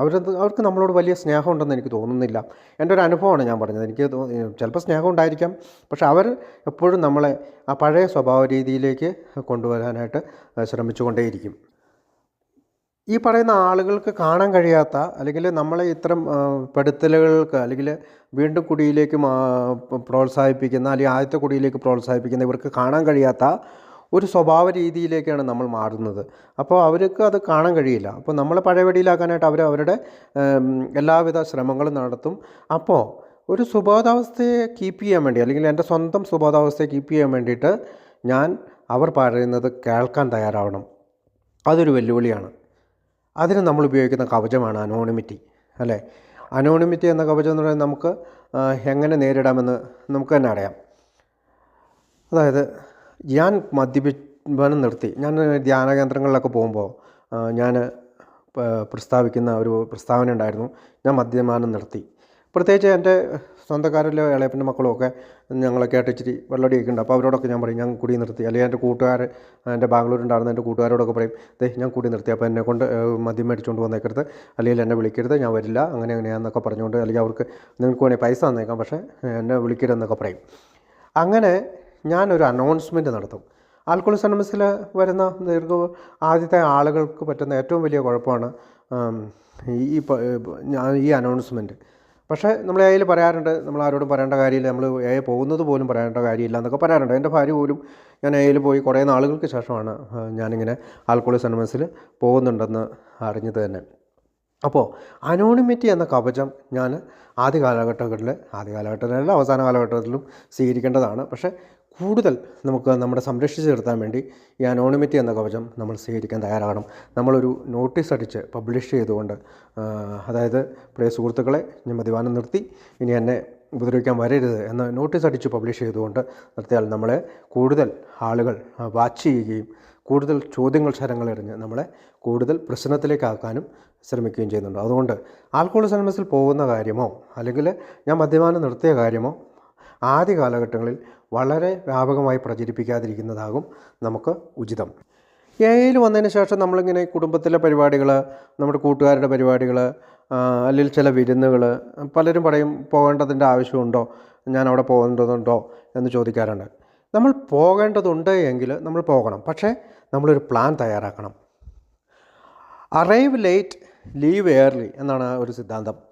ഞാൻ വളരെ താമസിച്ച് അവിടെ എത്തണം, വളരെ പെട്ടെന്ന് അവിടെ നിന്ന് പോകണം. അത് പ്രത്യേകിച്ച് ക്ലാസിക് ഡ്രിങ്കിങ് സിറ്റുവേഷൻ ആണെങ്കിൽ, അതായത് മദ്യം നിറഞ്ഞു നിൽക്കുന്ന ഒരു സദസ്സാണെങ്കിൽ തീർച്ചയായും നമ്മൾ അവിടെ ലേറ്റായിട്ട് എത്താവുള്ളൂ. നമ്മൾ വളരെ പെട്ടെന്ന് തന്നെ അവിടെ നിന്ന് മാറാനുള്ള ഒരു പ്ലാൻ നമുക്കുണ്ടാകണം. അതായത് ആ സാഹചര്യത്തിൽ നമ്മളെ പെടുത്താനായിട്ടുള്ള ഒരു പ്രശ്നം ഉണ്ടാകും. ഞാൻ ഈ കഴിഞ്ഞ ആഴ്ച ഞങ്ങളുടെ ഇവിടെ ഒരു റിലേറ്ററിൻ്റെ ഒരു പ്രോഗ്രാം ഉണ്ടായിരുന്നു. എന്നെയും വിളിച്ചു. അപ്പോൾ ഞാൻ അവിടെ ചെന്നപ്പോൾ അടുക്കള വശത്ത് പൊന്നതിൽ നിറച്ച് മദ്യമാണ്. അപ്പോൾ ഞാൻ ഒറ്റയ്ക്കാണ്. അപ്പോൾ എൻ്റെ കൂടെ കസിൻസ് ഉണ്ട്. അതിനകത്ത് എൻ്റെ കൂടെ വളരെ എപ്പോഴും സംസാരിച്ചുകൊണ്ടിരുന്ന കസിനാണെങ്കിൽ ഒന്ന് ജോലിയുണ്ട്. അപ്പോൾ അദ്ദേഹം പറഞ്ഞു ഞാൻ പെട്ടെന്ന് പോവുകയാണെന്ന് പറഞ്ഞു. അങ്ങനെ പോയി. എനിക്ക് പറയാൻ പറ്റില്ലല്ലോ, അവനോട് നിൽക്കാൻ പറയാൻ പറ്റില്ല. അപ്പോൾ ഞാൻ അവിടെ ഇങ്ങനെ കുറച്ച് നേരം പെട്ടിരുന്നു. അപ്പോൾ എല്ലാവരും കുടിക്കുന്നുണ്ട്, ചിലർ ഡാൻസ് കളിക്കുന്നുണ്ട്, പാടുന്നുണ്ട്, ആടുന്നുണ്ട്. 1-2 പേര് എൻ്റെ അടുത്ത് വന്ന് മദ്യം കഴിച്ചിട്ട് തന്നെ എൻ്റെ അടുത്ത് വന്നിട്ട് സംസാരിക്കുന്നുണ്ട്. അപ്പോൾ ഞാൻ ഒറ്റയ്ക്കായി പോയ പോലെ ഒരു ഫീലിങ്, അത് പലപ്പോഴും അനുഭവിച്ചിട്ടുള്ളവർക്കറിയാം. ആൾക്കൂട്ടത്തിൽ തനിയെ എന്നാണ് അതിനെ നമ്മൾ വിളിക്കുക, അല്ലെ? ആൾക്കൂട്ടത്തിൽ തനിയെ ആയി പോകുന്ന ഒരവസ്ഥ. അപ്പം നമ്മൾ എന്ത് ചെയ്യണം? പെട്ടെന്ന് എനിക്ക് എൻ്റെ മനസ്സിലൊരു പ്ലാൻ തയ്യാറായി. അവിടെ നാട്ടിൽ നിന്ന് വന്നിട്ടുള്ള ഒരു 3-4 അപ്പച്ചന്മാർ അവിടെ ഒരു സൈഡിൽ നിൽക്കണുണ്ട്. ഞാൻ ഓടി അവരുടെ അടുത്ത് വന്നു. അവരോട് കുറച്ച് നേരം വർത്തമാനം പറഞ്ഞു. അപ്പോൾ അവർ നാട്ടിൽ നിന്ന് വന്ന വിശേഷവും ഇവിടുത്തെ തണുപ്പും നടക്കാൻ പോകുന്ന കാര്യവും കുട്ടികളുടെ കാര്യവും ഒക്കെ സംസാരിച്ച് കുറേ നേരം അവിടെ നിന്നു. അപ്പോൾ എൻ്റെ കൂടെ എൻ്റെ കൂടെ ഒരാൾ കൂടി വന്നിട്ടുണ്ട്, എൻ്റെ അടുത്തുള്ള ഒരു മലയാളി കൂടി വന്നിട്ടുണ്ട്. അപ്പോൾ അവൻ വണ്ടി എടുത്തിട്ടില്ല. അപ്പോൾ അവൻ എൻ്റെ കൂടെ വരാമെന്ന് പറഞ്ഞു. ഞങ്ങൾ ക്ലോസ് ഫ്രണ്ട്സാണ്. അവൻ സോഷ്യൽ ഡ്രിങ്കറാണ്. അപ്പോൾ അവന് പറഞ്ഞു ലാസ്റ്റ് ഒരു ഡാൻസൊക്കെ ഉണ്ട്, അത് കഴിഞ്ഞിട്ട് പോകാമെന്ന് പറഞ്ഞു. ഞാൻ അവിടെ നിന്നിട്ട് ഈ അപ്പച്ചന്മാരുടെ കൂടെ നിന്നിട്ട് സംസാരിക്കാൻ തുടങ്ങി. ഞാൻ എന്നെ അത് ആൾക്കൂട്ടത്തിൽ തനിയെ എന്നുള്ള സിറ്റുവേഷനെ ഞാൻ പെട്ടെന്ന് തന്നെ കൺവേർട്ട് ചെയ്ത് ഞാൻ അതിൻ്റെ ഒരാളായി മാറി.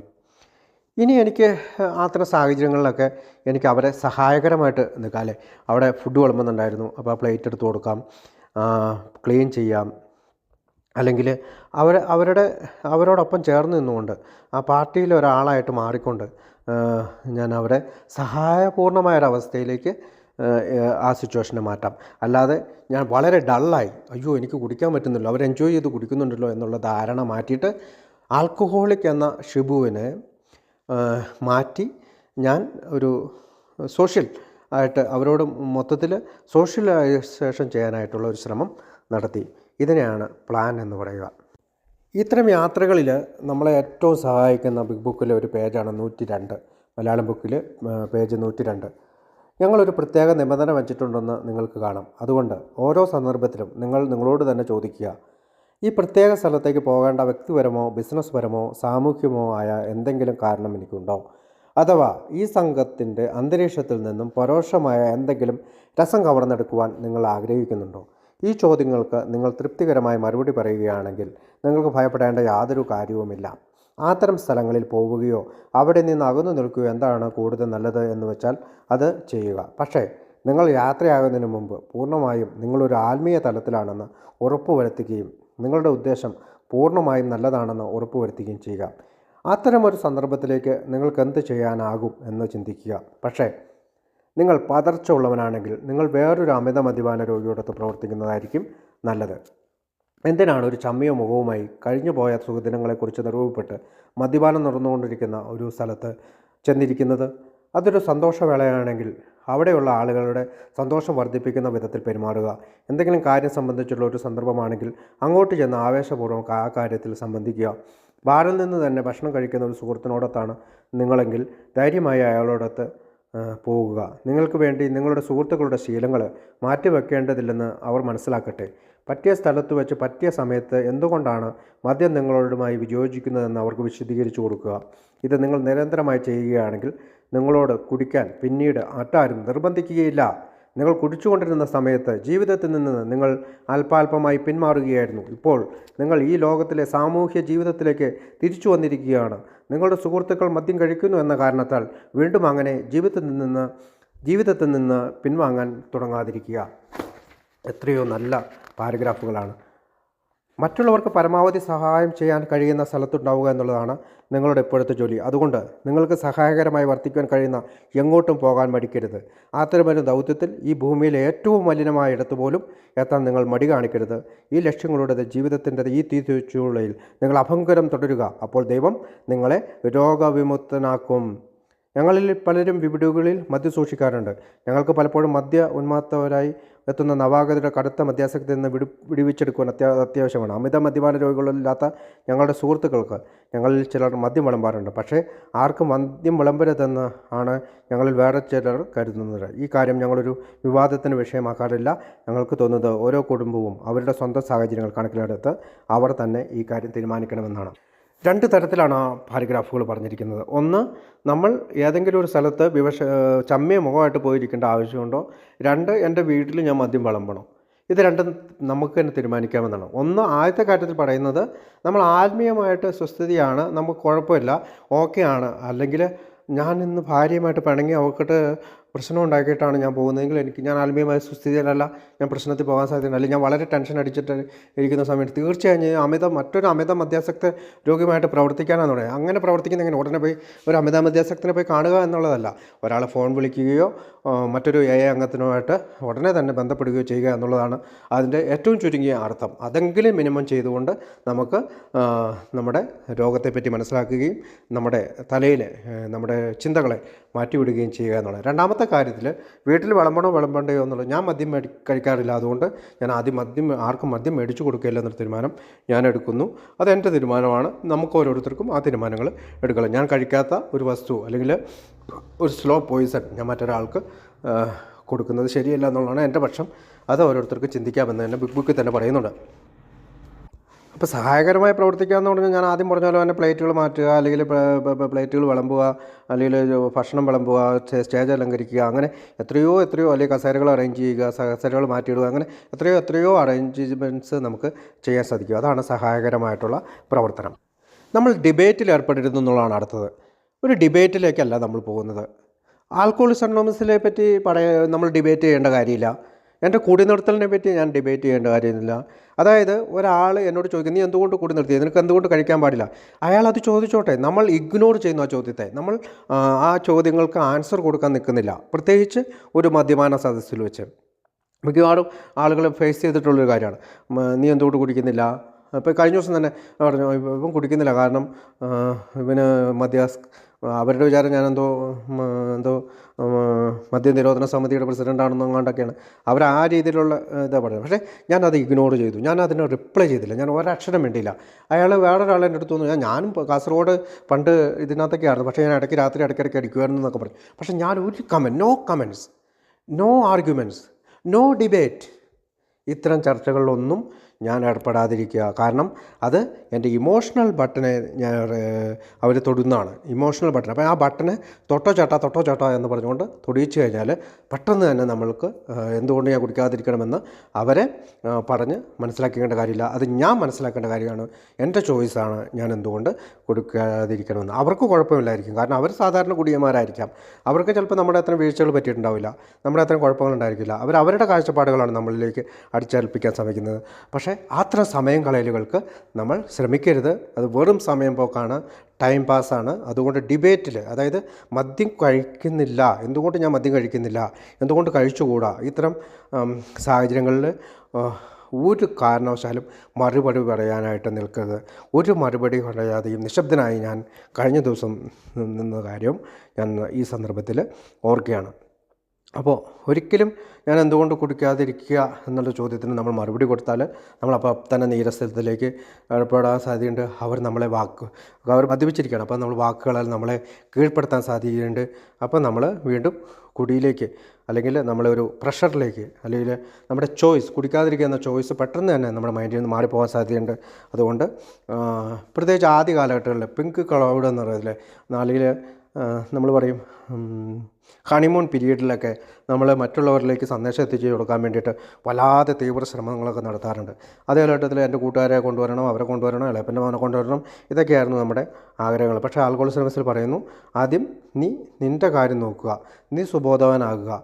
നീ സുബോധവാനാകുമ്പോൾ ഒരാൾ നിന്നെ അന്വേഷിച്ച് നിൻ്റെ അടുത്ത് വരും. എനിക്കങ്ങനെ ഒരു അനുഭവമുണ്ട്. ഞാൻ UK ചെല്ലുമ്പോൾ ഒരാൾ എൻ്റെ വീട്ടിൽ വന്ന് ചോദിച്ചു, എങ്ങനെയാണ് നീ കൂടി നിർത്തിയത്. ആ ചോദ്യം അവർ നമ്മളോട് ചോദിക്കണം, അതിന് വേണ്ടിയിട്ട് നമ്മൾ വെയിറ്റ് ചെയ്യണം. അയാൾ എന്നോട് ചോദിച്ചപ്പോൾ ഞാൻ പറഞ്ഞു, ആൽക്കഹോളിക്സ് അനോണിമസിലാണ് പോയിട്ടാണ് കൂടി നിർത്തിയത്. അയാൾ പോയി, കാരണം അദ്ദേഹത്തിൻ്റെ തലേ ദിവസം രാത്രിയിൽ അദ്ദേഹം കുടിച്ചിട്ട് അദ്ദേഹം അലമാര മറിച്ചിട്ടു. അയാളുടെ ഒരു ചെറിയ കുട്ടിയായിരുന്നു, 1 വയസ്സും കണ്ടുള്ള കുട്ടിയായിരുന്നു.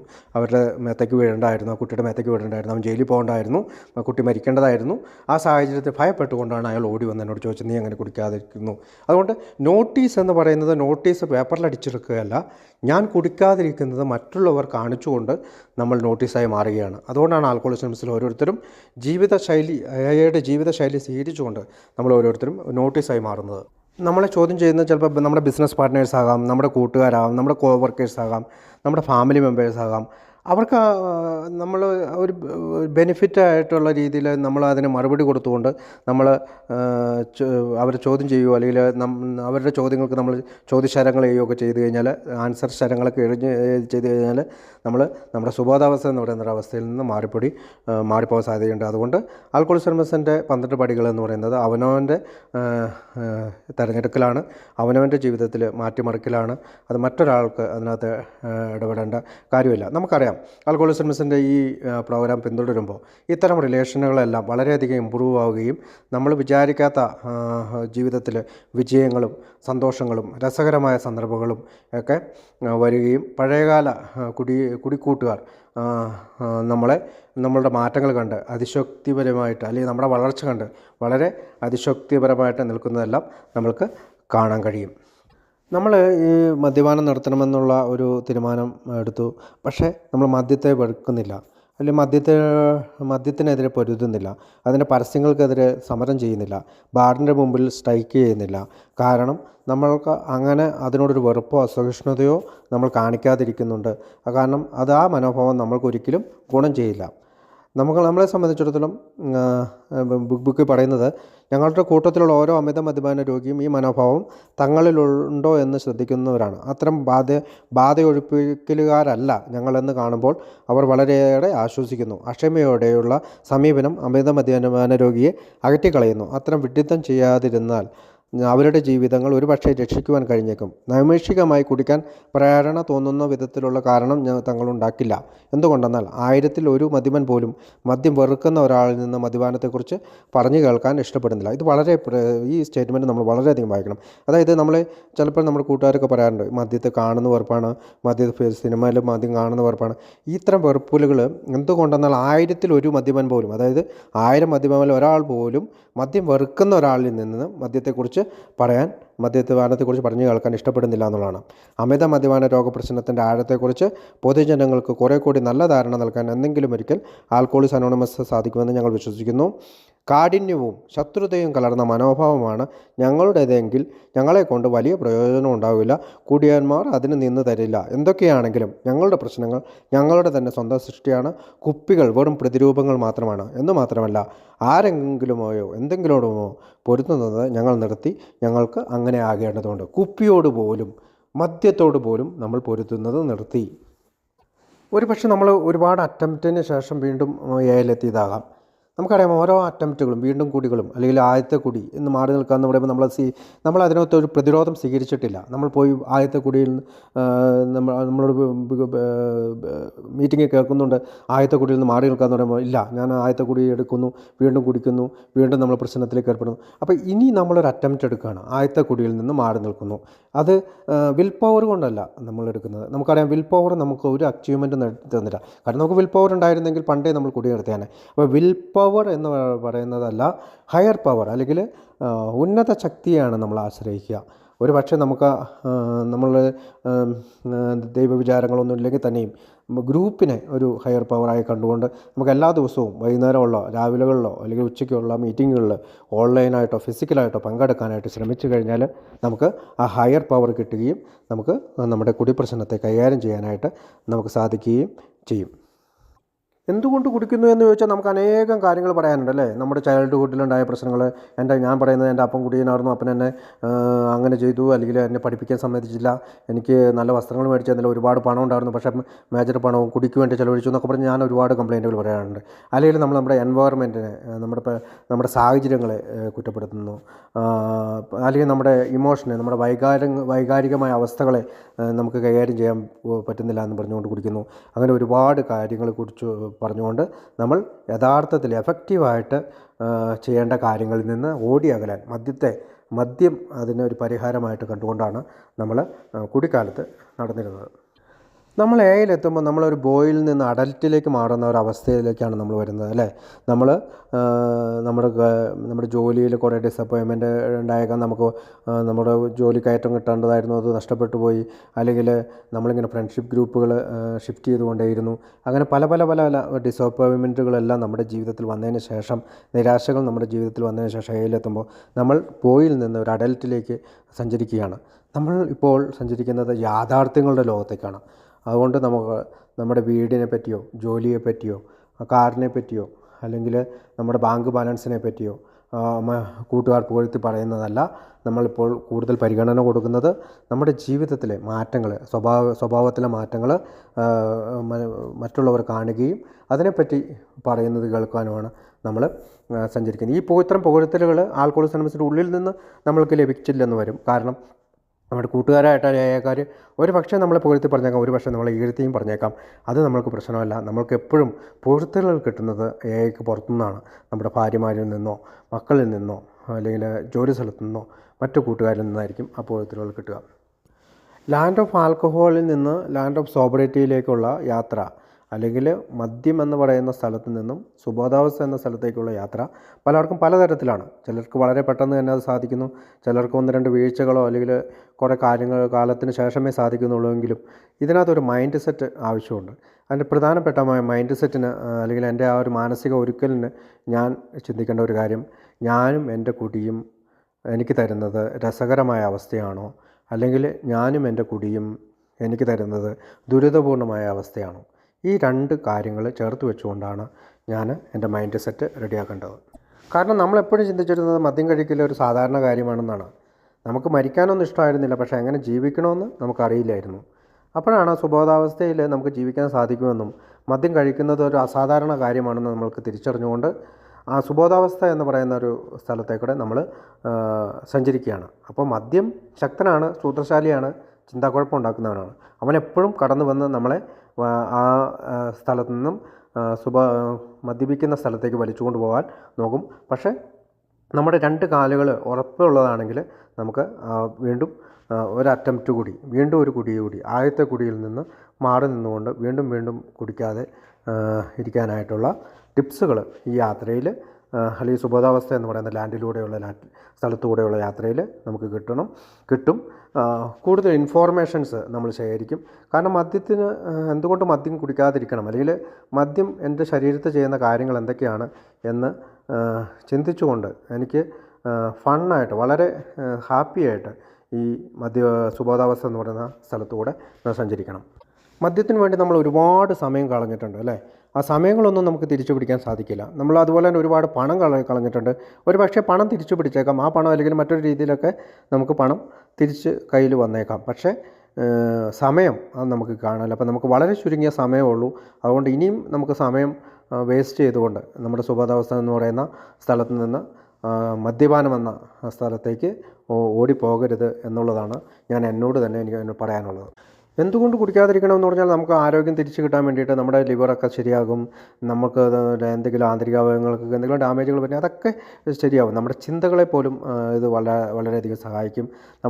നമ്മുടെ സമയത്തെ ഫലപ്രദമായിട്ട് ഉപയോഗിക്കാൻ സാധിക്കും. നമ്മുടെ കുടുംബത്തോട് നന്നായിട്ട് പെരുമാറാൻ സാധിക്കും. നമുക്കൊരു സ്പേസ് കിട്ടും. ഈ ലോകത്ത് മുഴുവൻ എനിക്കൊരു സ്പേസ് ഉണ്ട്. ഇന്നിപ്പോൾ എൻ്റെ ഫാമിലിയിലാണെങ്കിലും മറ്റുള്ളവരുടെ ഇടയിലും എനിക്കൊരു സ്പേസ് ഉണ്ട്. നമ്മൾ ഇതുവരെയും മദ്യം ഒരു വസ്തുവാണ്. അത് നമ്മൾ പല പ്രശ്നങ്ങൾക്കും പരിഹാരമായി കണ്ടിരുന്ന മദ്യത്തെയാണ്. പക്ഷേ ഇന്ന് ഞാൻ എൻ്റെ സുബോധാവസ്ഥയെ ആശ്രയിച്ചുകൊണ്ട് ഞാൻ എൻ്റെ പ്രശ്നത്തിന് പരിഹാരം കാണുകൊണ്ട് ആൽക്കഹോളിക്സ് അനോണിമസിൻ്റെ മീറ്റിങ്ങുകളിലൂടെ സഞ്ചരിക്കുന്നു. ഞാനൊരു പാർട്ടി ബോയോ അല്ലെങ്കിൽ അതുപോലെയുള്ള ഇതാണെങ്കിൽ ഞാനിന്ന് ഒരു ഗ്രൂപ്പ് മീറ്റിംഗ് ബോയ് ആയി മാറുന്നു. ഗ്രൂപ്പ് മീറ്റിംഗ് പലരും പറയാറുണ്ട് മീറ്റിംഗ് അഡിക്ഷനോ എന്തൊക്കെ പറഞ്ഞാലും കുഴപ്പമില്ല. കാരണം മീറ്റിംഗ് അഡിക്ഷൻ നല്ലതാണ്. മറ്റൊരു അഡിക്ഷനിൽ നിന്ന്, മദ്യാസക്തി എന്ന് പറയുന്ന അഡിക്ഷനിൽ നിന്ന് മീറ്റിങ്ങിലേക്കുള്ള അഡിക്ഷൻ, അതാണ് നമുക്ക് തെറ്റല്ലാത്തൊരു കാര്യമാണ്. അതുകൊണ്ട് അങ്ങനെയുള്ള അഡിക്ഷനിലേക്ക് ദിവസത്തിലൊരിക്കലും ഒരു മീറ്റിംഗ് എന്ന് പറയുന്നൊരു സങ്കല്പത്തിലേക്ക് ഞാൻ പോകുന്നു. കാരണം ഈ സംസ്കാരം, നമ്മുടെ സംസ്കാരം എപ്പോഴും മദ്യത്തെ പ്രോത്സാഹിപ്പിക്കുന്ന സംസ്കാരത്തിൽ നിന്ന് മദ്യത്തെ പ്രോത്സാഹിപ്പിക്കാത്ത റിക്കവറി കൂട്ടുകാരുടെ കൂടെ നടന്നുകൊണ്ട് ഞാൻ എൻ്റെ ജീവിതത്തെ എൻജോയ് ചെയ്തുകൊണ്ട് മുന്നോട്ട് പോകുന്നു. നമുക്ക് ആദ്യ കാലഘട്ടങ്ങളിൽ ഏറ്റവും പ്രയോജനം ചെയ്യുന്ന മറ്റൊരു കാര്യമാണ് HALT. Hungry, angry, lonely and tired.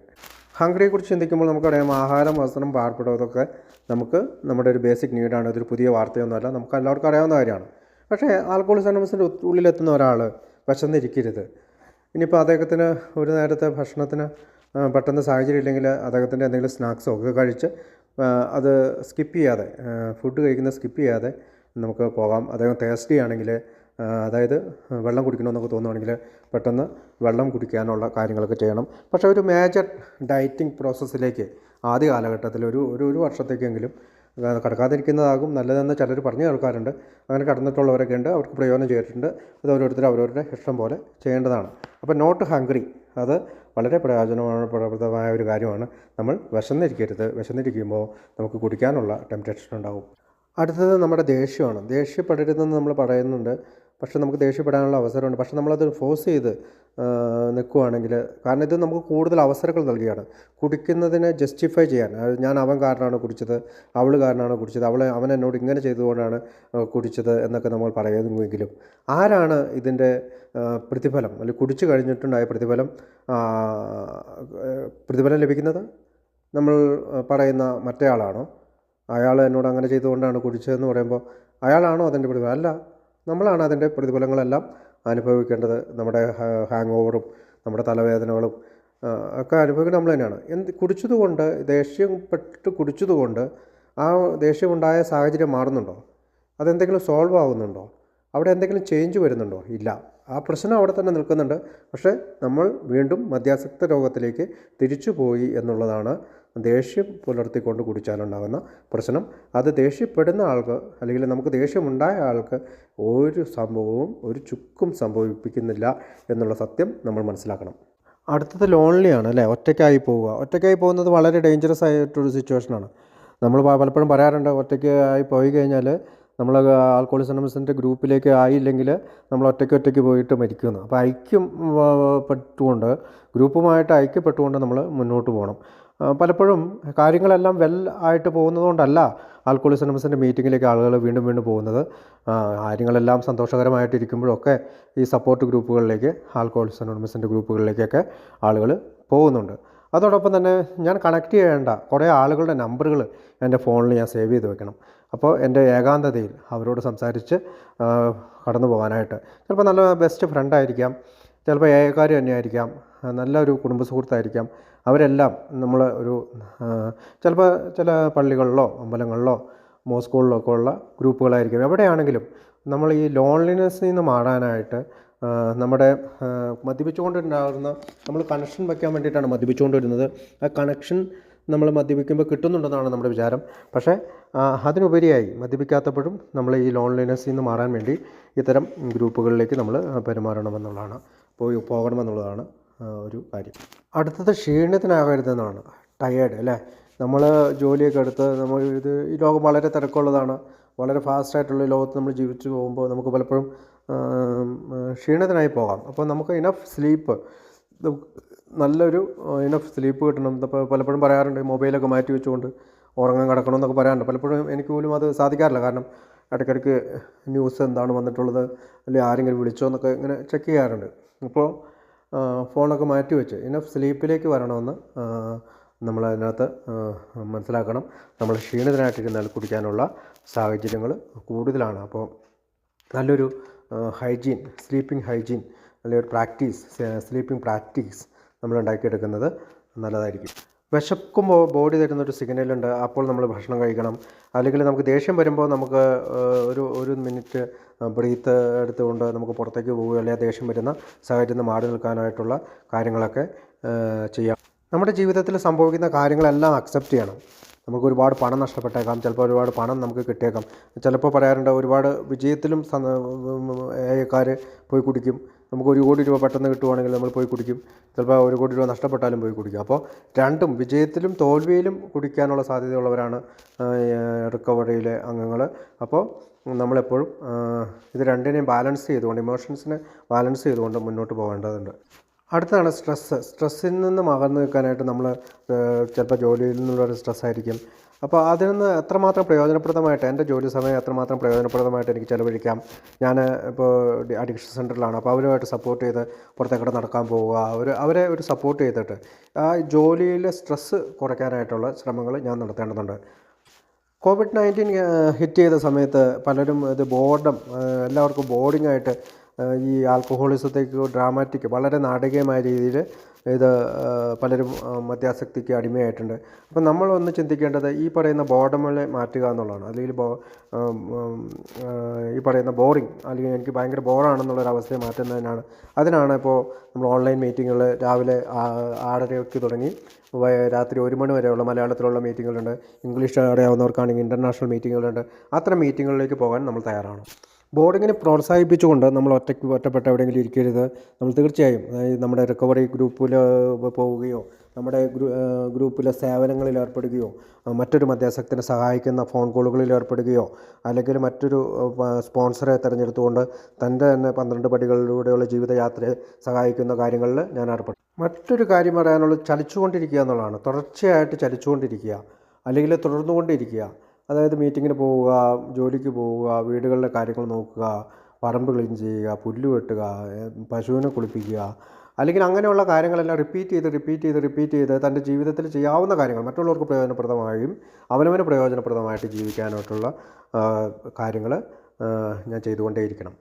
സുബോധാവസ്ഥ എന്ന് പറയുന്നത് ലൈഫ് ടൈം പ്രാക്ടീസാണ്. അത് നമ്മുടെ മരണം വരെ ചെയ്യേണ്ട ഒരു പ്രാക്ടീസാണ്. അപ്പോൾ നമ്മുടെ ഫിസിക്കലായിട്ടും മെൻ്റലായിട്ടും സ്പിരിച്വലായിട്ടുള്ള എല്ലാ കാര്യങ്ങളിലും നമ്മൾ ഉന്നമനം കൊടുക്കണം.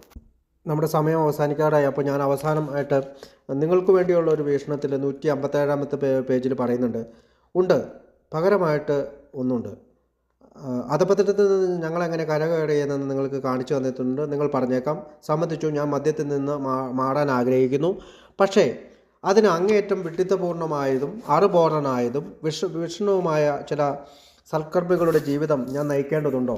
മദ്യം കൂടാതെ ഞാൻ ജീവിക്കേണ്ടതുണ്ട് എന്ന് എനിക്കറിയാം. പക്ഷേ എനിക്കതെങ്ങനെ കഴിയും? നിങ്ങൾക്കതിന് പകരമായിട്ട് എന്തെങ്കിലും ഉണ്ടോ?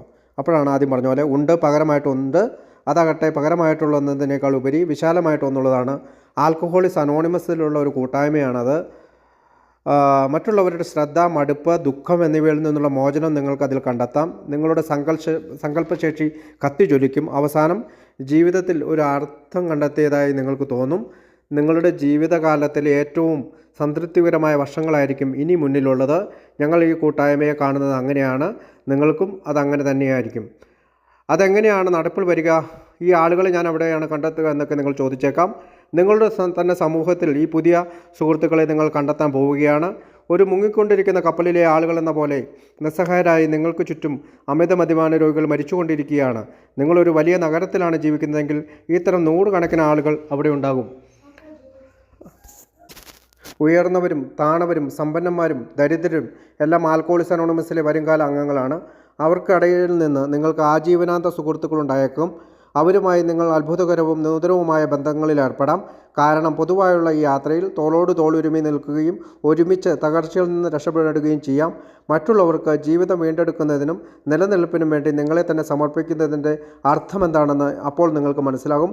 നിന്നെപ്പോലെ നിൻ്റെ അയൽക്കാരനെ സ്നേഹിക്കുക എന്നതിൻ്റെ പരിപൂർണമായ അർത്ഥം നിങ്ങൾക്കിപ്പോൾ മനസ്സിലാകും. അപ്പോൾ നമ്മുടെ നഗരത്തിൽ തന്നെ ആൽക്കഹോളിക്സ് അനോണിമസിൻ്റെ മീറ്റിങ്ങുകൾ കണ്ടെത്താം, നമ്മുടെ നാട്ടിൽ തന്നെ കണ്ടെത്താം. അങ്ങനെ നമ്മൾ ഇത്തരം പ്രവർത്തനങ്ങൾ ഏർപ്പെട്ടുകൊണ്ട് നമ്മുടെ സുബോധാവസ്ഥയെ നിയന്ത്രിച്ചുകൊണ്ട് മുന്നോട്ട് പോകാം. Thank you.